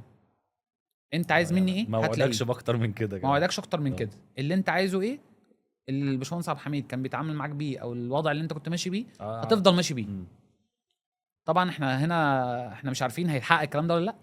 لا ودي مسؤوليه عليك. فابتدت ناس تنط من المركب ساعتها 2013. خد بالك انا لسه بدرب جيل جديد اللي انا جايبه في 2012 اللي هم بقى لي 6 شهور لسه بعلم فيهم، كمان اخر 6 شهور. فاتفاجئوا ان يعني رئيس مجلس الاداره توفى في الثاني، فطبعا ده مهندس مبيعات لسه جديد ما عندوش اصلا لسه انتماء ولا حب ولا اي حاجه، فهيلتزم معاك ليه؟ ما شافش يقول لك لا يا باشا ده انا بتاعك. اشوف شركه تانية احسن لي، ده الشركه عندنا شكلها هتقفل. فابتدى الكلام ده يحصل في 2013. ابتدت ناس كتير تمشي من اللي انا لسه كمان جايبها جديده. شوف انت بقى يا اسلام، انت لسه بتطور وعايز تطور لسه في المنتجات وبتطور لسه في المهندسين المبيعات عشان تعرفهم ازاي يشتغلوا، وفجاه تلاقي الدنيا بقت كده. ففي 2013 طبعا خلاص انا قدام امر واقع. باشمهندس عمرو عمران الله يرحمه ابتدى يدينا الصلاحيات ويدينا التفويض ان احنا نكمل، وفي نفس الوقت انا عندي تحديات كبيره جدا لسه هقابلها مع الباشمهندس عمرو، لان انا لسه ما اعرفش اي حاجه معاه ولا اعرف شخصيته ايه، ما كنتش بتعامل معاه شخصيا. وهو كمان صارحني، لسه ما يعرفكش. باشمهندس عمرو حتى صارحني بتصريح كان قوي ساعتها، قال لي انا مش مقتنع اصلا ان انت تبقى مدير. من اولها كده. الباشمهندس عبد الحميد هو اللي كان عايزك تبقى مدير، انا قلت له ده صغير في السن وما ينفعش دلوقتي. فطبعا صدمني، يعني هو كمان واخد فكره عني ان انا ما ينفعش. طب ما تقوليش كده في وشي. لا هو كان صريح الله يرحمه، بس صراحه اللي هي المقبوله الجميله، يعني كنت تقبلها منه، لان هو انسان شفاف، يعني ابيض اللي جواه بيتقال، فانت خلاص انت فهمت ان الراجل ده كده فبتتعامل مع الاساس ده. فانا بقيت مبسوط ان هو بيقول لي كده. ما هو بص يا اسلام، هو ممكن ما يقولش كده بس تصرفاته حصل صح تشتغل معايا ضد الكلام ده. هيبقى مضايقك اكتر، هيبقى مضايقني جدا. طب انت ليه بتعمل معايا كده؟ لا هو قال لك انا اصلا ما كنتش مقتنع ان انت تبقى كذا، بس انا دلوقتي معاك وفي ظهرك، وانا شايف ان انت تيجي منك عليك يا باشا، هنسوق سوا. هو عايز يقول لي بقى انت بص انا انا لابسك بينا يعني في حيطه خلاص. فساعتها الباشمهندس عمرو الله يرحمه، فابتديت اقول له خلاص يا باشمهندس انا معاك وانا مكمل. طبعا هو شايف الناس بتمشي، فمش عارف محمد فعلا هيكمل ولا مش هكمل. وابتدت بقى ساعتها خلاص ابتدى بقى طب كل 2 مهندسين عندي عايزين يتعاونوا يطلعوا يفتحوا شركه، الموضوع سهل وعايزين يعملوا اي حاجه. انا كنت لسه والله عايز اسالك في ده. الفتره دي السوق كان فيها فاضي، وكان الموضه في السوق فيها ان انا بدخل اشتغل في الشركه 2 سنين بعمل لي فيهم 50-100 ألف جنيه على واحد صاحبي ب100 ألف جنيه، نحط 200 ألف جنيه على بعض نطلع نجيب بهم كونتينر ونعيش حياتنا بيهم. صحيح. كانت الدنيا سهله خالص فيها يعني. ما فكرتش في ده ليه؟ بص اصل دي كانت الموضه ساعتها. يعني طبعا دي كانت الموضه ساعتها يعني. صحيح. والله استنى بص هقول لك على حاجه. والله انا كل اللي كنت بفكر فيه ساعتها وبدون يعني مجامله او رياء او الكلام ده خالص، انا كل اللي كنت بفكر فيه ان تحدي، ان انا عايز اثبت نفسي. تثبت نفسك اكتر من كده ايه يعني؟ انا لسه ما عملتش حاجه. ايوه بس هتثبت نفسك لمين يعني؟ خلينا لو انا كنت عايزه اثبت نفسي لباشمهندس عبد الحميد هقول لك حاجه، انا عايز اثبت نفسي للسوق. كل الكلام اللي اتقال علينا في ساعتها في 2013 ان الشركه هتقفل، الكلام ده اداني طاقه غير طبيعيه. عايز اثبت لكل عميل قال علينا ان احنا هنقفل ان احنا فاتحين ومكملين وشغالين واحسن من الاول. ده بقى النمط اللي عندي، لدرجه ان انا في 2013 دي بقى سنه كانت متعبه جدا ليا انا بقى جسديا، حتى ذهنيا وجسديا. بتزق لوحدك. بزق لوحدي وبنزل ادرب المندوب لوحدي. انا اللي بدرب وانا اللي بعلم الشغل. كل الناس اللي كانوا جايين جداد انا معظمهم نزلت معاهم. عنده مشكله مع عميل انا اللي انزل احلها. في حاجه عند العميل فيها تظبيطه اتفاق شغل انا اللي انزل اتفق. ده ادتني خبرات طبعا، وتوفيق ربنا وكرم ربنا عليا ان انا استفدت في حياتي عموما من التجارب دي. اتحطيت في تجارب قويه جدا في اول ما اشتغلت، وفي حياتي الجديده اللي انا بشتغلها كمدير اتحطيت في اسوأ مطبات. يعني انا ما اشتغلتش مدير بيه، ما اشتغلتش مدير قاعد على مكتب، ما اشتغلتش مدير ان انا ما بنزلش وقاعد في تكييف. لا انا اشتغلت مدير من غير عربيه، ما كانش عربيه ملاكي. انا اول عربيه ملاكي اشتريها ليا 2016. يعني انا الفتره دي كلها اللي بحكيها لك دي من اول ما بقيت مدير 2012 لغايه 2016 انا ما معيش عربيه. معلش النهارده مهندس مبيعات انت بتيجي النهارده تقول له انزل هو عايز العربيه انزل من قبل ما يشتغل اصلا. افتح لي سوق في الحته الفلانيه، يقول لك عايز عربيه أيوة، ملاكي وعايز طبعا. تكون مكيفه وسواق معايا لو امكن. ولما بنزل انزل الكرتونه واشيلها فانا بتعب، بحتاج حد برضو يديني يعني كده حد يجيب لي عصير بعد ما انزل يعني الكرتون. بتلاقي شروط بتيجي دلوقتي يعني. لا ساعتها انا ما. بالمناسبه كمان في نقطه مهمه جدا لاي حد ودي مهمه لازم اقولها لك، الماديات. انا اول ما اشتغلت مدير اللي هي 2012 دي، انا قعدت السنه بتاعت الباشمهندس عبد الحميد دي معايا، انا ما اعرفش انا بقبض ازاي، ولا سالت ولا جرأت ان انا اسال اصلا انا بقبض ازاي وبكام. انا اول ما اشتغلت مهندس مبيعات المرتب بتاعي كان 200 جنيه اول ما اشتغلت مهندس مبيعات، وابتدى الحمد لله يتزايد لغايه ما وصل 500 جنيه. أيوة. يعني قعدت 5 سنين وانا مندوب كده. انا طالع وانا مندوب المرتب بتاعي 500 جنيه. الحافز لو انا خدت 300 ولا 500 ابقى انا عامل فرح. ده كان المرتبات بتاعتنا ساعتها، مظبوط. رغم ان احنا كنا يعني محققين مبيعات جامده جدا، بس ده كان المرتبات ساعتها وكان الوضع ساعتها والحوافز ساعتها. السنه بقى اللي انا اشتغلتها 2012 دي انا اشتغلتها يعني كده. حتى ال 500 جنيه مش عارفهم. انا عايز اقول لك كان كل شهر الظرف كده يديهولي وانا معدي كده، ده الحافز بتاعك. ما اقولش اقدر اقول له انت مقبضني على اساس ايه. ليه بقى انا بقول كده؟ انا قلت ان انا بتعلم.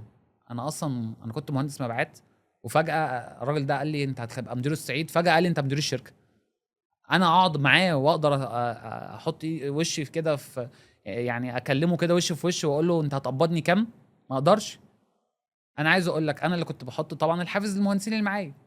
انا كنت اقل من اقل واحد لسه بادئ، وكنت بقى صابر وما بتكلمش خالص. قعدت سنه واثنين وثلاثه حتى بعد وفاه الباشمهندس عبد الحميد.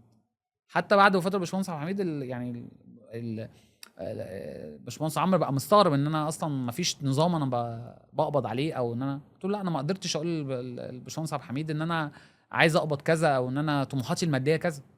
انا بتعلم، فانا شايف ان انا بتعلم ده احسن من الفلوس، والحمد لله. وده فرق معايا جدا جدا. يعني انا عايز اقول لك ده كله غير في شخصيتي حاجات كتير جدا، وعلمني حاجات كتير جدا، وقواني على حاجات كتير جدا. ابتديت اشتغل ده كله. يعني ده بس انا افتكرته ليه؟ افتكرت الحته دي ليه؟ من حته التحديات. ليه انت هتقعد ليه؟ انت يعني مثلا مش هقول لك انا كنت بقبض مثلا عشان كده قعدت، كنت باخد مبلغ كبير عشان كده قعدت. صحاب الشركه بقى خلاص سايبين لي انا المسؤول، فانا احط لنفسي المرتب اللي انا عايزه. يعني وعلى فكره اتعرض عليا ساعتها الباشمهندس عمرو عمران الله يرحمه، قال لي شوف انت عايز تقبض كام. انا رفضت برضه وخليته هو اللي حدد. كنت ممكن انا اللي احدد واقول اللي انا عايزه، وكان ساعتها هو مضطر يعمل كده لان هو عايز يمشي المركب. ورغم كده انا ما استغلتش الظروف وقعدت سنه واثنين وثلاثه واربعه وخمسه. اخر واحد في الكشف بتاع الحوافز المهندسين انا باخد اقل منه. والله هذا حصل. قعدت سنين كده. كل ده انا كنت بعتبر نفسي انا في تحدي عايز اثبت للسوق. هو ده اللي كان جوايا، انا ما بقولكش يعني، هو ده فعلا ساعتها اللي كان جوايا. بقيت انزل مع المهندسين مبيعات، عايز ادربه ما ادربه، عنده مشكله احلها له، اتفاق مع عميل كويس. طيب العملاء بقى في الفتره دي كلها طبعا كل اللي بيخرج يا اسلام من عندك بياخد طبعا بياخد العملاء طبعا. يعني الزبد بتاعك. فابتديت ان انا انزل للعملاء دي واحاول احل المشاكل اللي هم وقفوا معانا بسببها. طب انت وقفت ليه؟ طب انت زعلان مننا ليه؟ اصل انتوا عملتوا كذا، اصل انتوا عملتوا كذا، اصل انتوا عملتوا كذا. كل ده طبعا مشاكل قابلتنا جامده جدا. حتى انظمه البيع كان عندنا مديرين مختلفه كتير. يعني في مدير من المدراء اللي جم اشتغلوا معانا قال لك في المجال بتاعكم ده، هو جاي طبعا من شركه اغذيه وشركه شهيره يعني. جه مسك مدير التسويق والمبيعات قال لك لا اجل، ما فيش اجل، كاش يا بلاش. ده كل الناس بتبقى بتحلم بده. ده على فكره ده من المديرين. الكلام ده الراجل ده جه 2009 حضرته انا، قعدت معاه 2009 و 2010 في الوقت ده. ما كملش كتير. ما كملش سنه، ما كملش معانا سنه. على فكره جاب لنا فلوس جامده جدا وبيعنا مبيعات جامده جدا، بس خسرنا عملاء كتير جدا جدا جدا، وده كان رزق الناس اللي كانوا طلعوا ساعتها ومشوا واشتغلوا مع الناس دي، يعني هو ارزاق.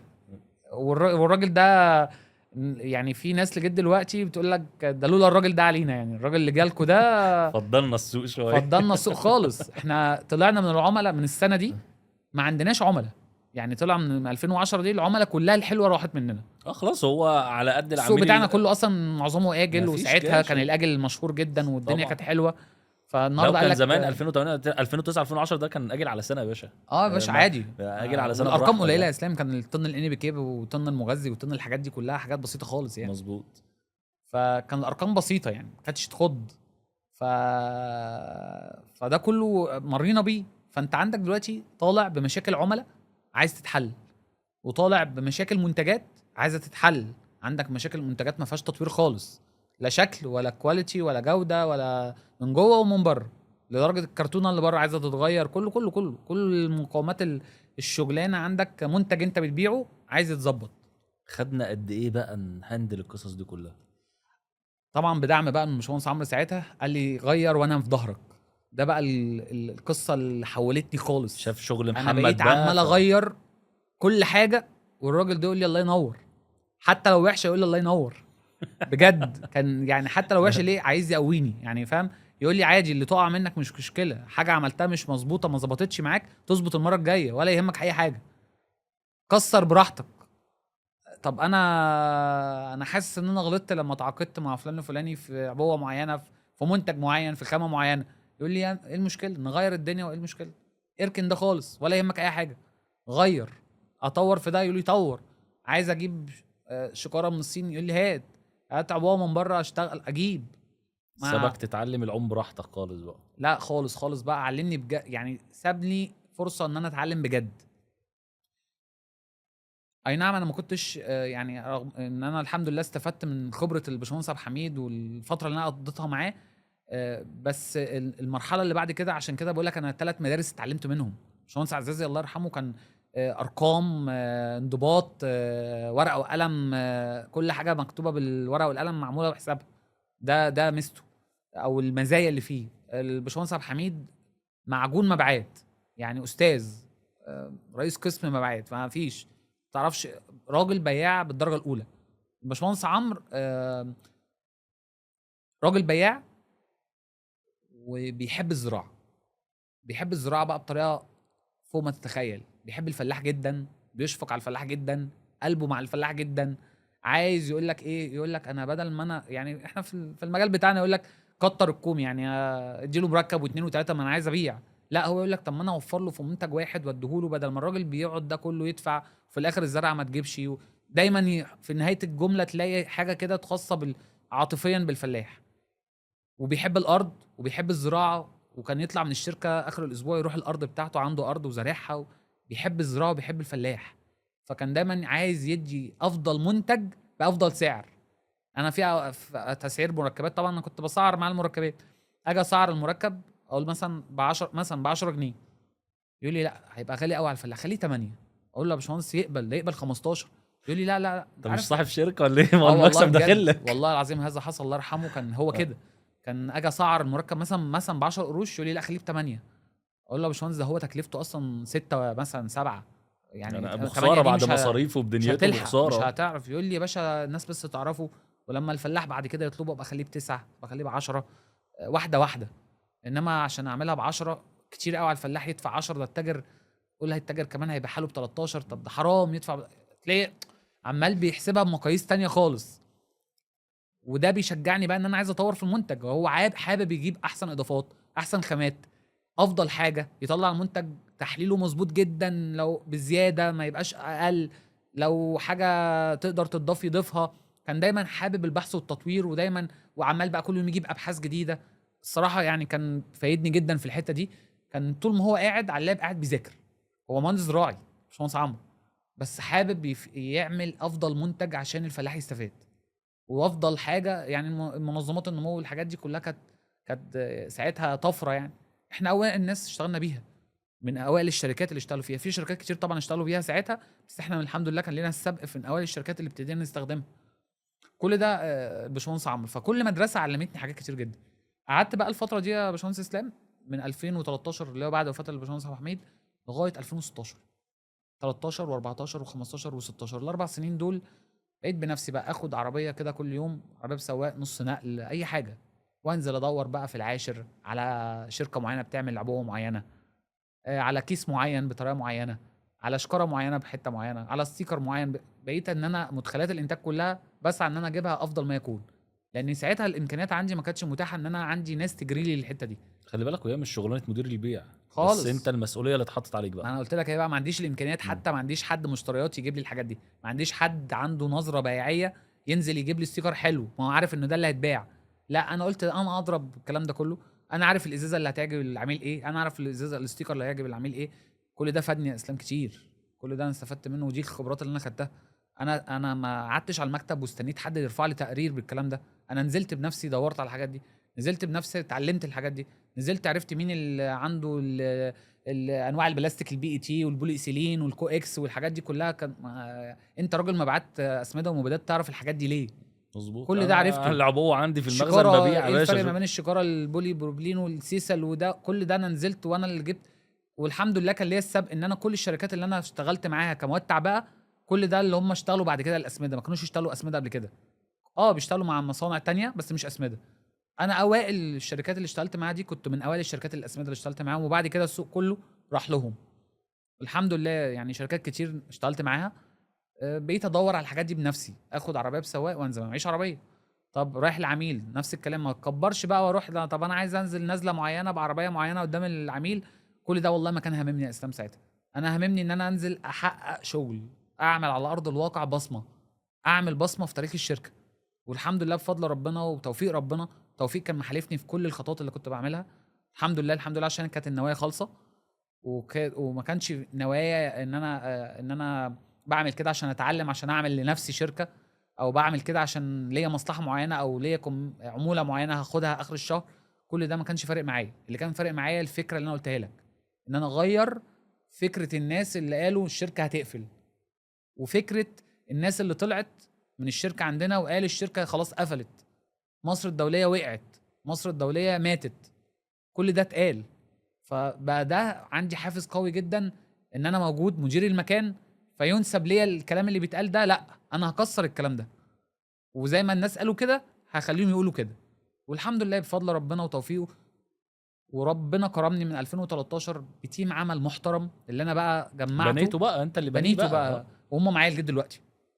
تيم عمل محترم كلهم محمد مجدي، وهم يعني عشان اديهم حقهم وكلامي ده مش هيوفيهم حقهم، هم من اسباب قويه جدا جدا بعد توفيق ربنا ان انا ابقى محمد مجدي.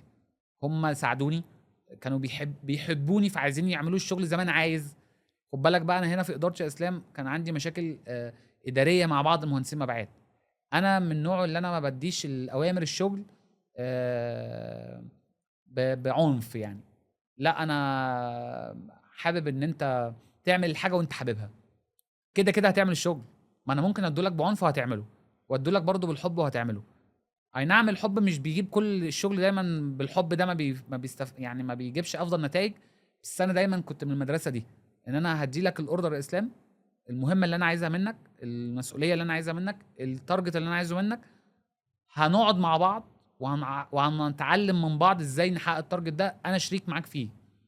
بدل ما انا اديهولك كده يا اسلام نفذ ده وهتنفذ ده، انت برضه هتنفذ ده بس انت متقدر بقى ومش طايقين لا، بعض. انت هتنفذه وانت حابب، هتنفذه وانت حابب تتعب عشان محمد مجدي يقول لك الله ينور. ما ده اللي انت اتعلمته بقى من 2012، النص مظبوط. الاولاني بتاع 2012، 6 شهور الاولانيين اللي انت، انا اسف يعني، ضحكوا عليك فيه، وانت بقيت تجري في المشاكل وهم بيعملوا حاجات تانية من وراك. صحيح. انت اتعلمت لا ان انا اعرف اخد حقي ازاي بالطريقه اللي بالحب، وان انت تبقى محترمني وانا محترمك. العلاقه بس الشغل، انا عارف انت عايز ايه وانا عايز ايه. الشغل بس اولا يعني احنا الاثنين في الاول والاخر بنجري عشان خاطر الشغل.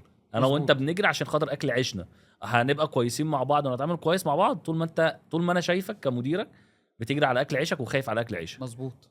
لا شايف حاجات تانية بقى وبعيد عن شغلنا ما وبعيد عن بعرفش اكمل معاك لا شهرين شكرا بقى. يعني ما بعرفش اكمل معاك يومين. يعني انا اول ما بلاقي مهندس المبيعات اللي معايا ابتدى يتحط معايا شريك في افكاره، شريك مجرد ما يفكر في افكار تانية ويدخل معايا شركاء فيها، انا من هنا ببدا اوجهه الاول واوعيه، اقول له خلي بالك يا اسلام، انت خد بالك انت كده ابتديت تبعد عن الاطار بتاعي، انا عايزك تركز معايا، انا شايفك مش مركز اليومين دول. مره اتنين التالتة ببدا احط ان اسلام مش معايا هنتعامل معامله وحشه بقى. خلاص. ومش وحش على فكره، ما كنتش بعامل حد وحش، صريح جدا معاه. تعالى انا شايفك 1 2 3 4، انا قدامك شهر، لا تغير لي الفكره اللي انت قلتها لي اللي انا شايفها عنك، يا اما شوف انت هتعمل ايه. هو من نفسه بيقول لك ما هو انا شيك معاك خالص اهو، انا مش بقول لك امشي، بقول لك تعالى اتعامل، تعالى اشتغل، تعالى غير من اسلوبك. طب انت ما اصريت ان انت تتعامل بالمبدأ اللي احنا خلاص اللي انا خدته عنك، وان انت بنفس الكلام بنفس سلبياتك، خلاص يبقى انت مصر ان انت تمشي ما تبقاش معايا. فالحمد لله ربنا كرمني بتيم عمل محترم جدا جدا الفتره اللي فاتت. النهارده التيم بتاعي ما يقرب من 40 فرد، كلهم مهندسين على درجه عاليه جدا. معايا مهندسين دعم فني محترمين جدا جدا جدا، معايا باشمهندس علاء جمعه من اقدم الناس معايا، ده حضرني بقى احنا كنا ايام ما كنت مندوب وهو كان موجود، انا بقيت مدير وهو موجود، ده مدير الدعم الفني عندي. معايا باشمهندس احمد عبد الهادي معايا في الدعم الفني المكتب العلمي. معايا دكتور اسماعيل حجاج، هو لسه حديثا معانا يعني بقى له سنه وشويه، من الناس ده مدير المكتب العلمي. ومن الناس المؤثره جدا معايا هو الباشمهندس احمد عبد الهادي وباشمهندس علاء جمعه، الناس دي شايله معايا جزء كبير جدا. ابتديت الفتره اللي فاتت بقى من بعد 2016 ابتديت اعمل كوادر اداريه. هو بدايه يعني على حسب ما انا فاكر ان احنا بدايه من 2016 و2017 احنا شفنا مصر الدوليه لوجو جديد مظبوط، معارض، كل المعارض مشاركين فيها حصل. بشكل شيك، شكل يلفت النظر. يعني السوشيال ميديا بدات اشتغلت، ومن انشط البيدجات اللي شغاله على السوشيال ميديا. الحمد لله. منتجات جديده كان فيها تطوير، ده كله كان نتاج الاربع سنين. الاربع بقى سنين من 2013 ل 2016 بدانا 2017. البوزيشن بتاع محمد مجدي ايه في الشركه؟ كل ده البوزيشن بتاعي ما اتغيرش، انا مدير عام الشركه، تمام. انا شايل مسؤوليه كل حاجه. وانا المشكله ان انا كنت زي ما بقول لك انا كنت بشيل كل حاجه حتى لو مش شغلي، بس انا عايز اغير الصوره دي اللي انت بتقول الشكل لمصر الدوليه اختلف ده بعد تعب سنين. في ناس النهارده بتفكر ان سهل ان انت تغير كيان، سهل ان انت تغير تعمل بصمه في مكان، لازم تتعب. اي مهندس مبيعات او اي حد في اي مجال على قد ما تعب على قد ما هيلاقي. بجد انا والرجاله اللي معايا تعبنا كتير جدا وفتحنا اسواق بصعوبه جدا، وكنا بنجري انا عن نفسي طبعا راسم بلان ان انا عايز اجري في كل الاصعده مع بعض، عايز اطور منتجات، عايز اطور مهندسين مبيعات، عايز اطور من الكوادر اللي معايا اداريا حتى عشان يشيلوا الاداريات. شغل من عليك بقى. يعني عايز خلاص اطلع تعبت. كوادر تعمل معايا الشغل ده. عايز اطور الكيمياء نفسها بتاعت المركبات، وربنا طبعا كرمنا وكان معايا كادر كيميائي كبير جدا جدا جدا من الناس المعدوده في مصر، وكان موجود من فتره من قبل ما انا من ايام ما كنت مندوب مبيعات، بس ما كناش قادرين نستفاد من خبرته وفنياته العاليه اللي معانا. والحمد لله استفدت انا، استفدت اكبر استفاده من الامكانيات اللي عنده ان هو يقدر يشكل لنا اكبر منتجات. ابتديت النهارده احط كذا بلان ان انا النهارده افتح اسواق جديده معايا ما كنتش بشتغل فيها. محافظات معايا كانت ضيقه جدا، النهارده في محافظات بنزل فيها بالثلاث مهندسين واربع مهندسين بعد ما كان فيها مهندس واحد بس. عايز اطور في المنتجات، عايز اطور في شكل الصوره بتاعت المهندس مبيعات. عايز المهندس مبيعات لما يبقى واقف في معرض يبقى واقف اكن ده معرضه ودي شركته، يعني دي شركته مش شغال فيها، لا دي شركته اللي هو فاتحها، هو بتاعته، البيزنس ده بتاعه. فالنهارده الروح دي مش موجوده في السوق بتاعنا على فكره، ودي اللي خلى مصر الدوليه تلفت النظر السنين اللي فاتت في المعارض، ان الحمد لله احنا عندنا الناس دايما يعني من ساعه ما عملت التيم اللي معايا ده عودتهم ان هم يحبوا بعض، عودتهم ان هم يخافوا على بعض. مفيش حد بيدور على مصلحه شخصيه، مفيش حد بيدور على عموله زياده فممكن يميل على صاحبه بقى، على صاحبه ولا ينط على منطقه ولا يعمل، مفيش الكلام ده عندي خالص. مفيش حد عندي ممكن يروح يعمل حاجه من غير ما يكون معرف مديره او معرفني. عندي شفافيه ووضوح معاهم جدا. بنقعد ندرس القرارات مع بعض ونعمل المشاكل مع بعض، بنقعد على ترابيزه ناخد راي بعض. تعالى انا مش بقول لك خد ونفذ بس، ايه رايك؟ يقول لي لا انا رايي اعمل كذا، طب تصدق فعلا الفكره دي محترمه، طب ما نجرب نعمل كذا. يعني عندي ديمقراطيه جدا في التحقيق التارجت ازاي. الحمد لله ربنا كرمني وموفقني ان الناس اللي معايا بتحبني، عايزه تعمل حاجه كويسه لمحمد مجدي عشان يظهر بمظهر كويس، فبالتالي هم يستفادوا. وبيعملوها عن حب. مش موضوع بقى دلوقتي النهارده معظم الناس، مش كل الناس طبعا اللي معايا، بس معظم الناس اللي معايا النهارده بيعملوا مش عشان هم يقبضوا. طبعا كلنا شغالين عشان القبض، كلنا شغالين عشان نكسب، وعشان يعني نتحصل على ماديات كويسه، وعشان يبقى معانا قبض كويس، يعني عشان مصاريفنا والتزاماتنا. بس النهارده صدقني والله، ودي انا حاجه انا حاسسها وعارفها، معظم الناس اللي معايا مش بيبصوا على القبض، هم بيبصوا ان هم يعملوا اللي انت عايزه ازاي، ويعملوا لك اللي انت حابب تشوفه بينهم ازاي. فدي طبعا مش بتيجي من يوم وليله، ومش بتيجي من فراغ، بتيجي من ان هو اختبرك كذا اختبار.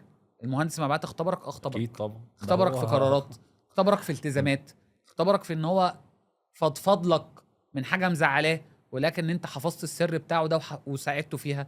فضفض لك في مشكله شخصيه وانت وقفت معاه فيها. انا معظم المهندسين المبيعات اللي معايا مشاكلهم الشخصيه انا عارفها. لو حد عنده مشكله في فيتو انا ببقى معاه في حلها، لو حد عنده مشكله مع صاحبه انا بتوسط وبصالحهم على بعض. دي مش شغلتي. يعني زي ما الحاجات بتاعت التعبئه والتغليف واللي انا مش- سعيد فيها مش شغلتي، برضو العلاقات الشخصيه لا مش شغلتي. ورغم كده الحمد لله انا كنت مميز فيها. فالنهارده المهندس المبيعات ليه؟ لان انا حابب المهندس المبيعات اللي معايا، حابب ان هو يبقى حاجه كويسه جدا ويظهر في مظهر دايما كويس. لان ده الباشمهندس عزازي ده كان دايما يقول لنا الحته دي: افضل وسيله دعايه وتسويق. طبعا زمان ما كانش بقى في سوشيال ميديا ماركتنج ولا كان. بقى وسوشيال ميديا قال لي والكلام ده. افضل دعايه هو الراجل مهندس بتاعك. المبيعات. صح. لما هو كنت اجي الواجهه بتاعت الشركه الواجهه اللي بتاعت في الشركه. السوق بس خلاص. هو اي تاجر في السوق ما يعرفش محمد مجدي، ما يعرفش اصحاب الشركه، ما يعرفش خالص. الناس اللي في المكتب، ويعرف المهندس المهندس اللي المبيعات بيدخل اللي كل جاي له. يوم عليه يديله الفاتوره ياخد منه التحصيله. ده طبعا اللي بيعمل معاه الشغل ده الشركه بالنسبه له. مهندس المبيعات اللي بيروح ده افضل دعايه. لو بيتكلم كويس هو عمل لك دعايه كويسه، لو برستيجه حلو، هيئته حلوه، راجل نضيف نفسه، نازل شكله شيك، مش نازل عامل مش عايز يأثر المقابله معاه عشان هو متضايق منه، نازل عرقان بقى، متضايق، مش عارف ايه، داخل مبوس، دقنه طويله، مش عارف ايه. كل دي حاجات بتفرق في البيع حصل جدا صح جدا مظبوط. جدا. فبتلاقي العميل النهارده قفل في كتير كده اسلام وانت عارف. بتلاقي العميل يقول لك: بص العميل المندوب ده لو احسن منتجات والله ما هشتغل معاه. مظبوط. قفيل كده مش عايز اكمل معاه. هي وفي دخلته مش ودخلته. عجباني خلاص. وسبحان الله في مهندسين مبيعات تانيين عندهم القبول. مظبوط. مجرد ما بينزل عند العميل يقول له: بص تعالى معاك ايه؟ بص انا هشتري عشان خاطرك. هشتري أيوة. عشان خاطرك، والله انت لو مشيت من الشركه انا مش هشتغل هشتغل معاهم. معايا صح. وده بيحصل كتير وبيتقال كتير. الحمد لله ربنا برضو موفقني وكرمني ان معظم مهندسين المبيعات عندهم اللي معايا ما عندهم بص يا قبول. باشا، انت اشتغلت الشغلانه، انت اشتغلت مندوب، مظبوط. فلما فحاسس بتيجي بيه جدا. فلما بتيجي تختار كمان مندوب، انت بتختار المندوب اللي انت شفت كل عميل اشتغل معاك عشان خاطر ايه، فبتدور على الصفه دي فيه. وكل عميل ما اشتغلش معاك عشان صفه معينه بتدور ان الصفه دي ما تكونش مكتوب فيه موجوده فيه. دي موهبه بقى دلوقتي بقت الحمد لله مؤخرا كمان معايا. يعني الحمد لله بفضل ربنا برضو وتوفيق ربنا.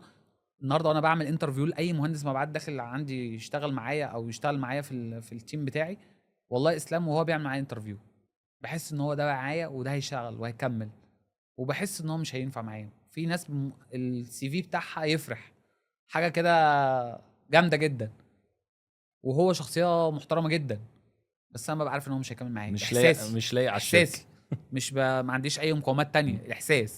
احساس ان انا ده مش هينفع معايا. واحساس تاني ممكن وهو داخل كده عليا المكتب لسه هيقابلني، ببقى عارف ان ده هيكمل معايا وده انا عايزه وامسك فيه. ولو هو عنده حاجات يعني مذبذبه شويه ومش عاجبه حاجه معينه، ممكن تلاقيني بوفقها له وبسهلها له عشان انا عايزه معايا، يعني بحسها. طب احنا دلوقتي 2024 من 2016 تمام، وصلت للي محمد مجدي عايز يوصل له، المكانه اللي عايز يوصل لها، ولا لسه الموضوع لا صعب لسه طبعا. برضه؟ لا لسه طبعا. لسه الشغل بتاع المبيعات مالوش اخر. المبيعات كل يوم فيها جديد. النهارده طبعا بعد 2016 ابتديت زي ما قلت لك، احنا ابتدينا ننزل المعارض وننزل ونشوف انت عملت سيستم بقى الدنيا ماشيه عليه. ابتديت بقى نعرض بره، وكنت انت معايا في كذا معرض بره مصر. مظبوط. قعدنا مع بعض في تركيا 2019. تركيا في 2019 عرضت بره في تركيا وعرضت في كينيا.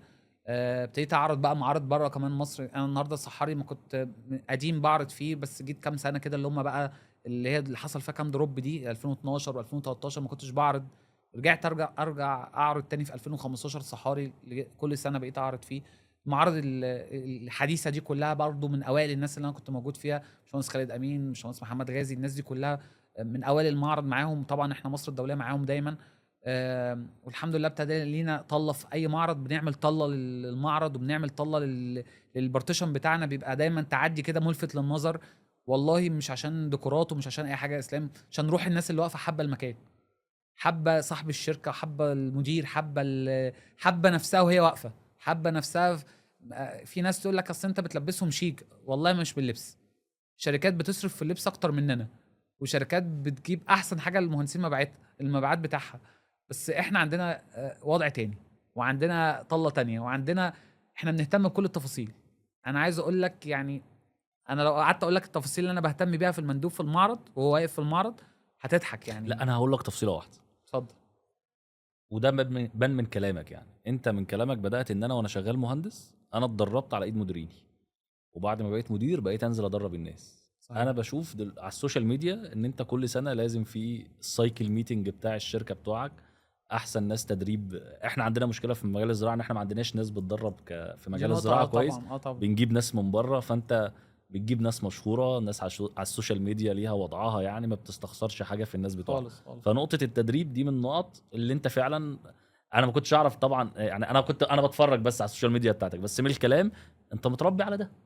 يعني صحيح. اللي حصل معاك وانت صغير وبادي الشغلانه هو اللي لحد دلوقتي أنا وانت حدثته وانت بس. مدير عام الشركه بتعمله بالشكل الاحسن اللي انت كنت بتستفيد فيه من الناس اللي شغالين معاك. لا ده انا هفيدكم من مديرينكم، وانا هفيدكم بخبرتي، وافيدكم بالناس من بره خلاص بالعلم يعني. انا دايما وكان باشمهندس عمرو الله يرحمه دايما بيأيدني في الحته دي، ان افضل استثمار في الشركه استثمار في الناس اللي شغاله، يعني الناس المهندسين اللي بتوعنا اللي موجودين رجالتنا، افضل استثمار فيهم. يعني يوم ما استثمر، انا مش هستثمر اجيب مكنه جديده، اي نعم ده مهم، بس انا بستثمر في ان انا ادرب صح، لان انا زي ما قلت لك انا متدرب او متعلم او متعود ان افضل دعايه هو دعايه المهندس المبيعات، مظبوط. دي افضل دعايه تسويقيه. فمش هتستخسر حاجه في رجلك فانا عايز يعني. افضل ما انا انا النهارده عايز اصرف تسويق، عايز اعمل دعايه تسويقيه، طب ما انا ادور على المهندس المبيعات ما اعملش النهارده اعمل اعلان في التلفزيون بمبلغ وقدره، ومعلش المهندس المبيعات بتاعي نازل على الله حكايته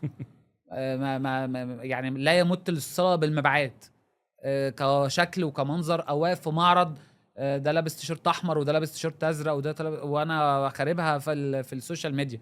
لا طب ما انا بصرف على الرجاله الاول، ويعني اهتم بكل تفاصيلهم. انا عايز اقول لك من اول الشوز اللي بيبقى لابسها احنا بنجيبها مع بعض، عشان ما ينفعش واحد يجيب درجه عن الدرجه تفرق. انا بهتم بده. بيطلع في اخر الصوره حلو، بتطلع في اخر الصوره حلو، بتبين لك انطباع تاني، بيبين لك تدريب اللي انت حضرتك بتقول عليه. كل سنه انا مصر، حتى في ايام كورونا انا عملته، بس عملته على بدل ما نسافر عملته في داخلي في شبين الكوم عندنا، عملت خط قاعه اجتماعات وقعدتهم اسبوع في معسكر، حتى ما كانش فيه اجتماعات والكلام ده كله، كنا عاملين لكل واحد غرفه لوحده. كل ده ما دي كلها مصاريف وانا مش مجبر عليها، وممكن المهندس مبيعات ده يسيبني بعد شهر وشهرين ويمشي، خلاص شاف نفسه ان هو ما يعرف بتهمنيش خالص خالص يا اسلام. يعني انا مثلا يقول ايه، في ناس في مدارس في السوق لغايه دلوقتي يقول لك انت بتصرف على المندوب وعمال تخليه ويبدله والبتاع ومش عارف ايه والكلام ده كله، وبعد كده يمشي ويسيبك، يبقى انت عملت، انت رميت فلوس في الارض. رميت فلوس في الارض وعلمته وخليته لمع. انا طول ما هو معايا لازم يبقى لامع، لازم يبقى نجم. سابني ومشي دي بقى براحته، هو مسؤول بقى عن نفسه بعد كده يعني. ودايما عمر ما هيبقى في حاجات عشان تبقى دايما نجم، في حاجات دايما بتخدم عليك. هو ممكن يبقى شايف نفسه نجم فيقول لك لا ده انا اعمل شركه لوحدي، روح اعمل شركه، عمل شركه بقيت نجم، صدقني مش هيبقى نجم، مظبوط. لان في مش حاجات بالساهل. مش بالساهل. ايوه ما يعرفوش اللي احنا بنتكلم فيه ده. لا مش بالساهل. يعني ما اعتقدش ان اي حد معاك في التيم او اي حد كان في مصر الدوليه ومشي من اللي نطوا في المركب ساعتنا احنا بنتكلم وقت المشكله في 2012 يعرف اللي حصل بقى، يعرف البهدله اللي محمد مجدي واقع فيها لا دي. اي نعم اسلام، انا اتمنى ان كل اللي مشوا حتى من مصر الدوليه ايامي وقبلي، انا اتمنى لهم دايما الخير. وعلى فكره اول ما بشوفهم عاملين اي حاجه بفرح اكن انا اللي عملتها. مظبوط. انا من جوايا كده بما يرضي الله. يعني انا دايما بحب دايما الناس كلها تبقى ناجحه، وانا بحب النجاح. يعني انا بحب يعني اسلام نجح في حاجه بيعلي الهمم عندي ان انا انجح زيه. فانا بحب اي حد ناجح لان بيديني طاقه ايجابيه. انا ساعات لما بيبقى عندي شويه رواسب كده من يعني عامله لي احباط في الشغل، بدور على النماذج الناجحه اللي هي عندها ايجابيات وانزل اقعد معاها زياره زيارتين. ليه؟ بشحن يشحنوك الطاقه تاني، صح مظبوط. بشحن طاقه من عملاء، في عملاء بتديني طاقه ايجابيه وحبايبي جدا واصحابي، بنزل اقعد معاهم مش في الشغل، ما بتكلمش معاهم في شغل، انا نازل اشحن طاقه. مهندس مبيعات عندي شاطر عنده طاقه ايجابيه في حته معينه، وانا احباطي ابتدى ينتابني في حاجه معينه، اقعد معاه مهندس مبيعات مش مدير. لان انا من 2017 ابتديت بقى اعمل كوادر، اطلع المديرين المبيعات اللي هم القدام الخبره اللي هم الكوادر معايا، ابدا اسكن لهم مهندسين مبيعات تحتهم، وابتديت اعمل بقى مديرين مناطق وتحتهم مهندسين مبيعات، وبقيت اعمل لجان متابعه. استراكشر كامل للتيم لجان بقى. متابعه، عندي مديرين متابعه بيتابعوا المديرين وبيتابعوا المهندسين مبيعات وبيتابعوا وبيرفعوا لي تقارير. ودلوقتي اي نعم دلوقتي انا في اتجاهات تانية بقت تشغلني اكتر، لان انا دخلت النهارده في موضوع الاستيراد والتصدير، وابتديت ان انا النهارده اجيب منتجات اخدها حصري من شركات مستورداها، وماشي دلوقتي في ان انا اجيب منتجات باسم انا مصر الدوليه. فكل ده طبعا خلاص بقى شغل مدير عام بقى، لخمني مش شويه. مدير مبيعات. يعني خدت الموضوع واحده واحده. رجاله المديرين اللي معايا دول شايلين معايا كتير جدا، متابعه شايلين معايا كتير جدا، معايا ناس كوادر في المديرين. باشمهندس عمر ناصر ده من الكوادر الجامده جدا في منطقه الصحراوي، باشمهندس احمد ابو دنيا في منطقه وجه بحري، باشمهندس محمد سمره، باشمهندس احمد العشماوي، كل دول ناس معايا مديرين كوادر معايا جامده جدا. وتاني حابين محمد مجدي فبيعملوا هو عشان الشغل، خاطر محمد مجدي. بيحبوا الشغل، هم حابين يعملوا حاجه حلوه عشان طب عندي سؤال يلخص التجربه من 2011 ل 2024. انت اتحطيت في وضع ان انت لازم تصلح البيت من جوه عشان يبقى بيت ناجح. ده طريق صعب ونهايته الريسك بتاعته عالية. طب الطريق ده بعد ما انت خضت فيه وجربته، لو راجعنا بينا الزمن تاني، ابدا بيت خاص بيا على جنب، لو كنت بقى في 2012 سبت مصر الدوليه وعملت بيزنس خاص بيك وتعلمت فيه نفس الكلام اللي انت اتعلمته في نفسك ده بس في البيزنس الخاص بتاعك، ده احسن ولا الطريق اللي انت مشيت فيه؟ الخير في الناحيتين طبعاً يعني. طبعاً. ده حاجه في علم الغيب يعني. بس لو رجعنا بالزمن هتجرب يعني، هتكمل في نفس التجربه اللي انت عملتها ولا هتاخد الطريق التاني؟ الله يسلم، لو انا بعيد بيا الزمن تاني بفضل ربنا كل اللي انا مريت بيه هختاره تاني. كل ده زادني خبرات. انا النهارده ناس كتير اولا يعني، طبعا انا لازم انهي بقى بس في الحته بتاعت الحقبه الاخيره دي اللي هي سنه 2024. طبعا في شهر يناير اخر يناير الباشمهندس عمرو توفى فجاه، مظبوط. قاعد في مكتبه ومفيش اي حاجه، قاعد بيباشر معايا العمل. انا كنت عامل تدريب للمهندسين مبيعات، مصر ان انا اعمل التدريب في ميعاده وفي كل حاجه في شهر يناير. فعملت التدريب بس بدل ما انا اعمله بره السنه دي عملته بس يعني بمط اكبر ومطيت فيه اكتر، وجايب دكتور طاهر نصر وجايب ناس كتير جدا بتدينا محاضرات. وطبعا ما انساش في المحاضرات طبعا التنميه البشريه، كنت دايما بختار دايما افضل حد يبقى معايا انمي الناس طبعا، لان انا الناس مش معايا زراعه يعني، معظمهم زراعه، فدايما كنت اجيب لهم في التدريب. ودايما على مدار السنه عندي دورات تدريبيه كل شهر، ادرب على الماده على الناحيه الفنيه، اجيب دكاتره جامعه، دكتور محمد ماضي، دكاتره باشمهندس محمد استشاريين حتى شاطرين الله يرحمه، باشمهندس محمد القاضي كنت بجيبه جبته معايا في تدريبه الحمد لله يعني. انا يعني شرف ليا ان هو تعاون معايا وكان مبسوط ان هو يجي يدي من علمه جزء ما للمهندسين. بتستخسرش اي حاجه في خالص خالص، وهو الراجل كان حابب ان هو يجي يفيد الناس بعلمه يعني. اي استشاري انا بشوفه يعني يقدر يفيدني، يقدر يفيد المجموعه اللي معايا، هو بينبسط لما يلاقي الجروب حتى كله عايز يتعلم. التنميه البشريه دكتور حسين فاروق طبعا من الناس اللي خد معايا باع كبير جدا وانا استفدت منه على المستوى الشخصي كتير جدا، راجل مدرسه في الحته بتاعته. آه، اشتغلنا مع ناس كتير جدا في الحته دي. فانا كنت مصر اعمل التدريب في نفس الميعاد، فبعمل التدريب فبديله التقرير عادي وبقول له انا حصل النهارده كذا وكذا وبحكي له الكلام من ده، ومكالمه تليفون حوالي ساعه الا ربع. بعدها ب10 دقايق اتصلوا بيا قالوا لي توفى وهو قاعد في المكتب وهو كان لسه بيكلمني.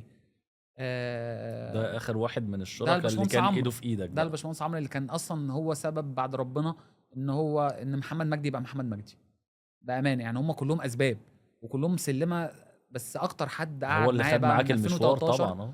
لغايه 2024 حوالي 11 سنه. باشمهندس عمرو كان اخ مش لمحمد مجدي بس على فكره، للشركه بحالها.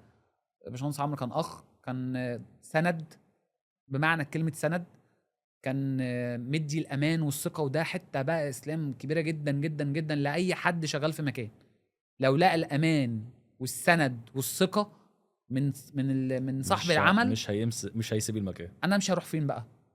اسيبه ازاي؟ واحد مديني الامان، مديني الثقه، مديني الصلاحيات، عمره ما اتدخل في شغلي، عمره ما قال لي هو خلاص هو اعتمد محمد مجدي في الحته بتاعته. مع انه هو ما كانش قابل محمد مجدي في الاول. قال لي، هو قالها لي وكان صريح معايا فيها. كان ظهر يا اسلام، ظهر.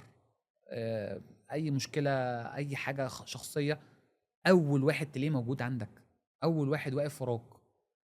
مش انا برضو بس، كل الناس، مش محمد مجدي بس، مديرين اللي معايا، مديرين المتابعه اللي معايا، الدعم الفني اللي معايا، مهندسين المبيعات اللي معايا، العمال، السواقين، اي حاجه تلاقيه اول واحد واقف عندك.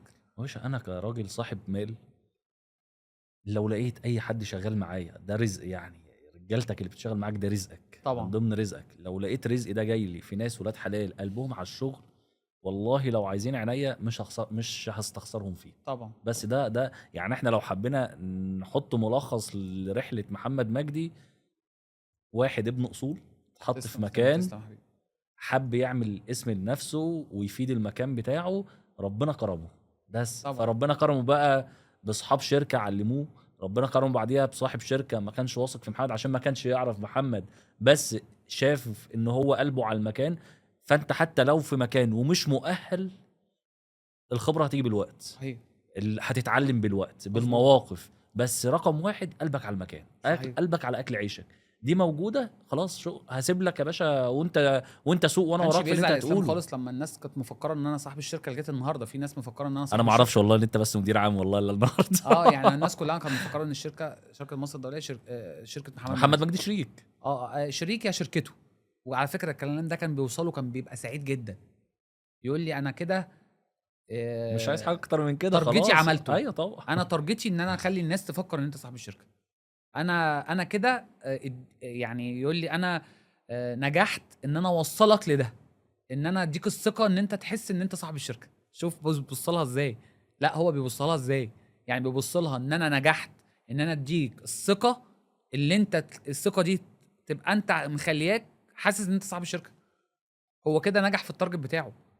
فشايف اللفه، هو بص لها ان هو نجح في ده. فطبعا ده فرق معايا جدا، فرق معايا جدا ان انا ابقى حاسس بثقه، حاسس بان انا منتمي للمكان، حاسس ان المكان بتاعي، فبتكلم بقلب. عندي سرعه القرار، ما انا عارف الصح من الغلط، عندي سرعه قرار. انا النهارده اسلام قعد عرض عليا فكره معينه، ضن انا معاك يا اسلام، عارف ان في ورايا ظهر هيقول لي امين، وعارف الغلط فيه، مش عشان هو هيقول لي لا عشان انا عارف ان ده غلط يضر الشركه.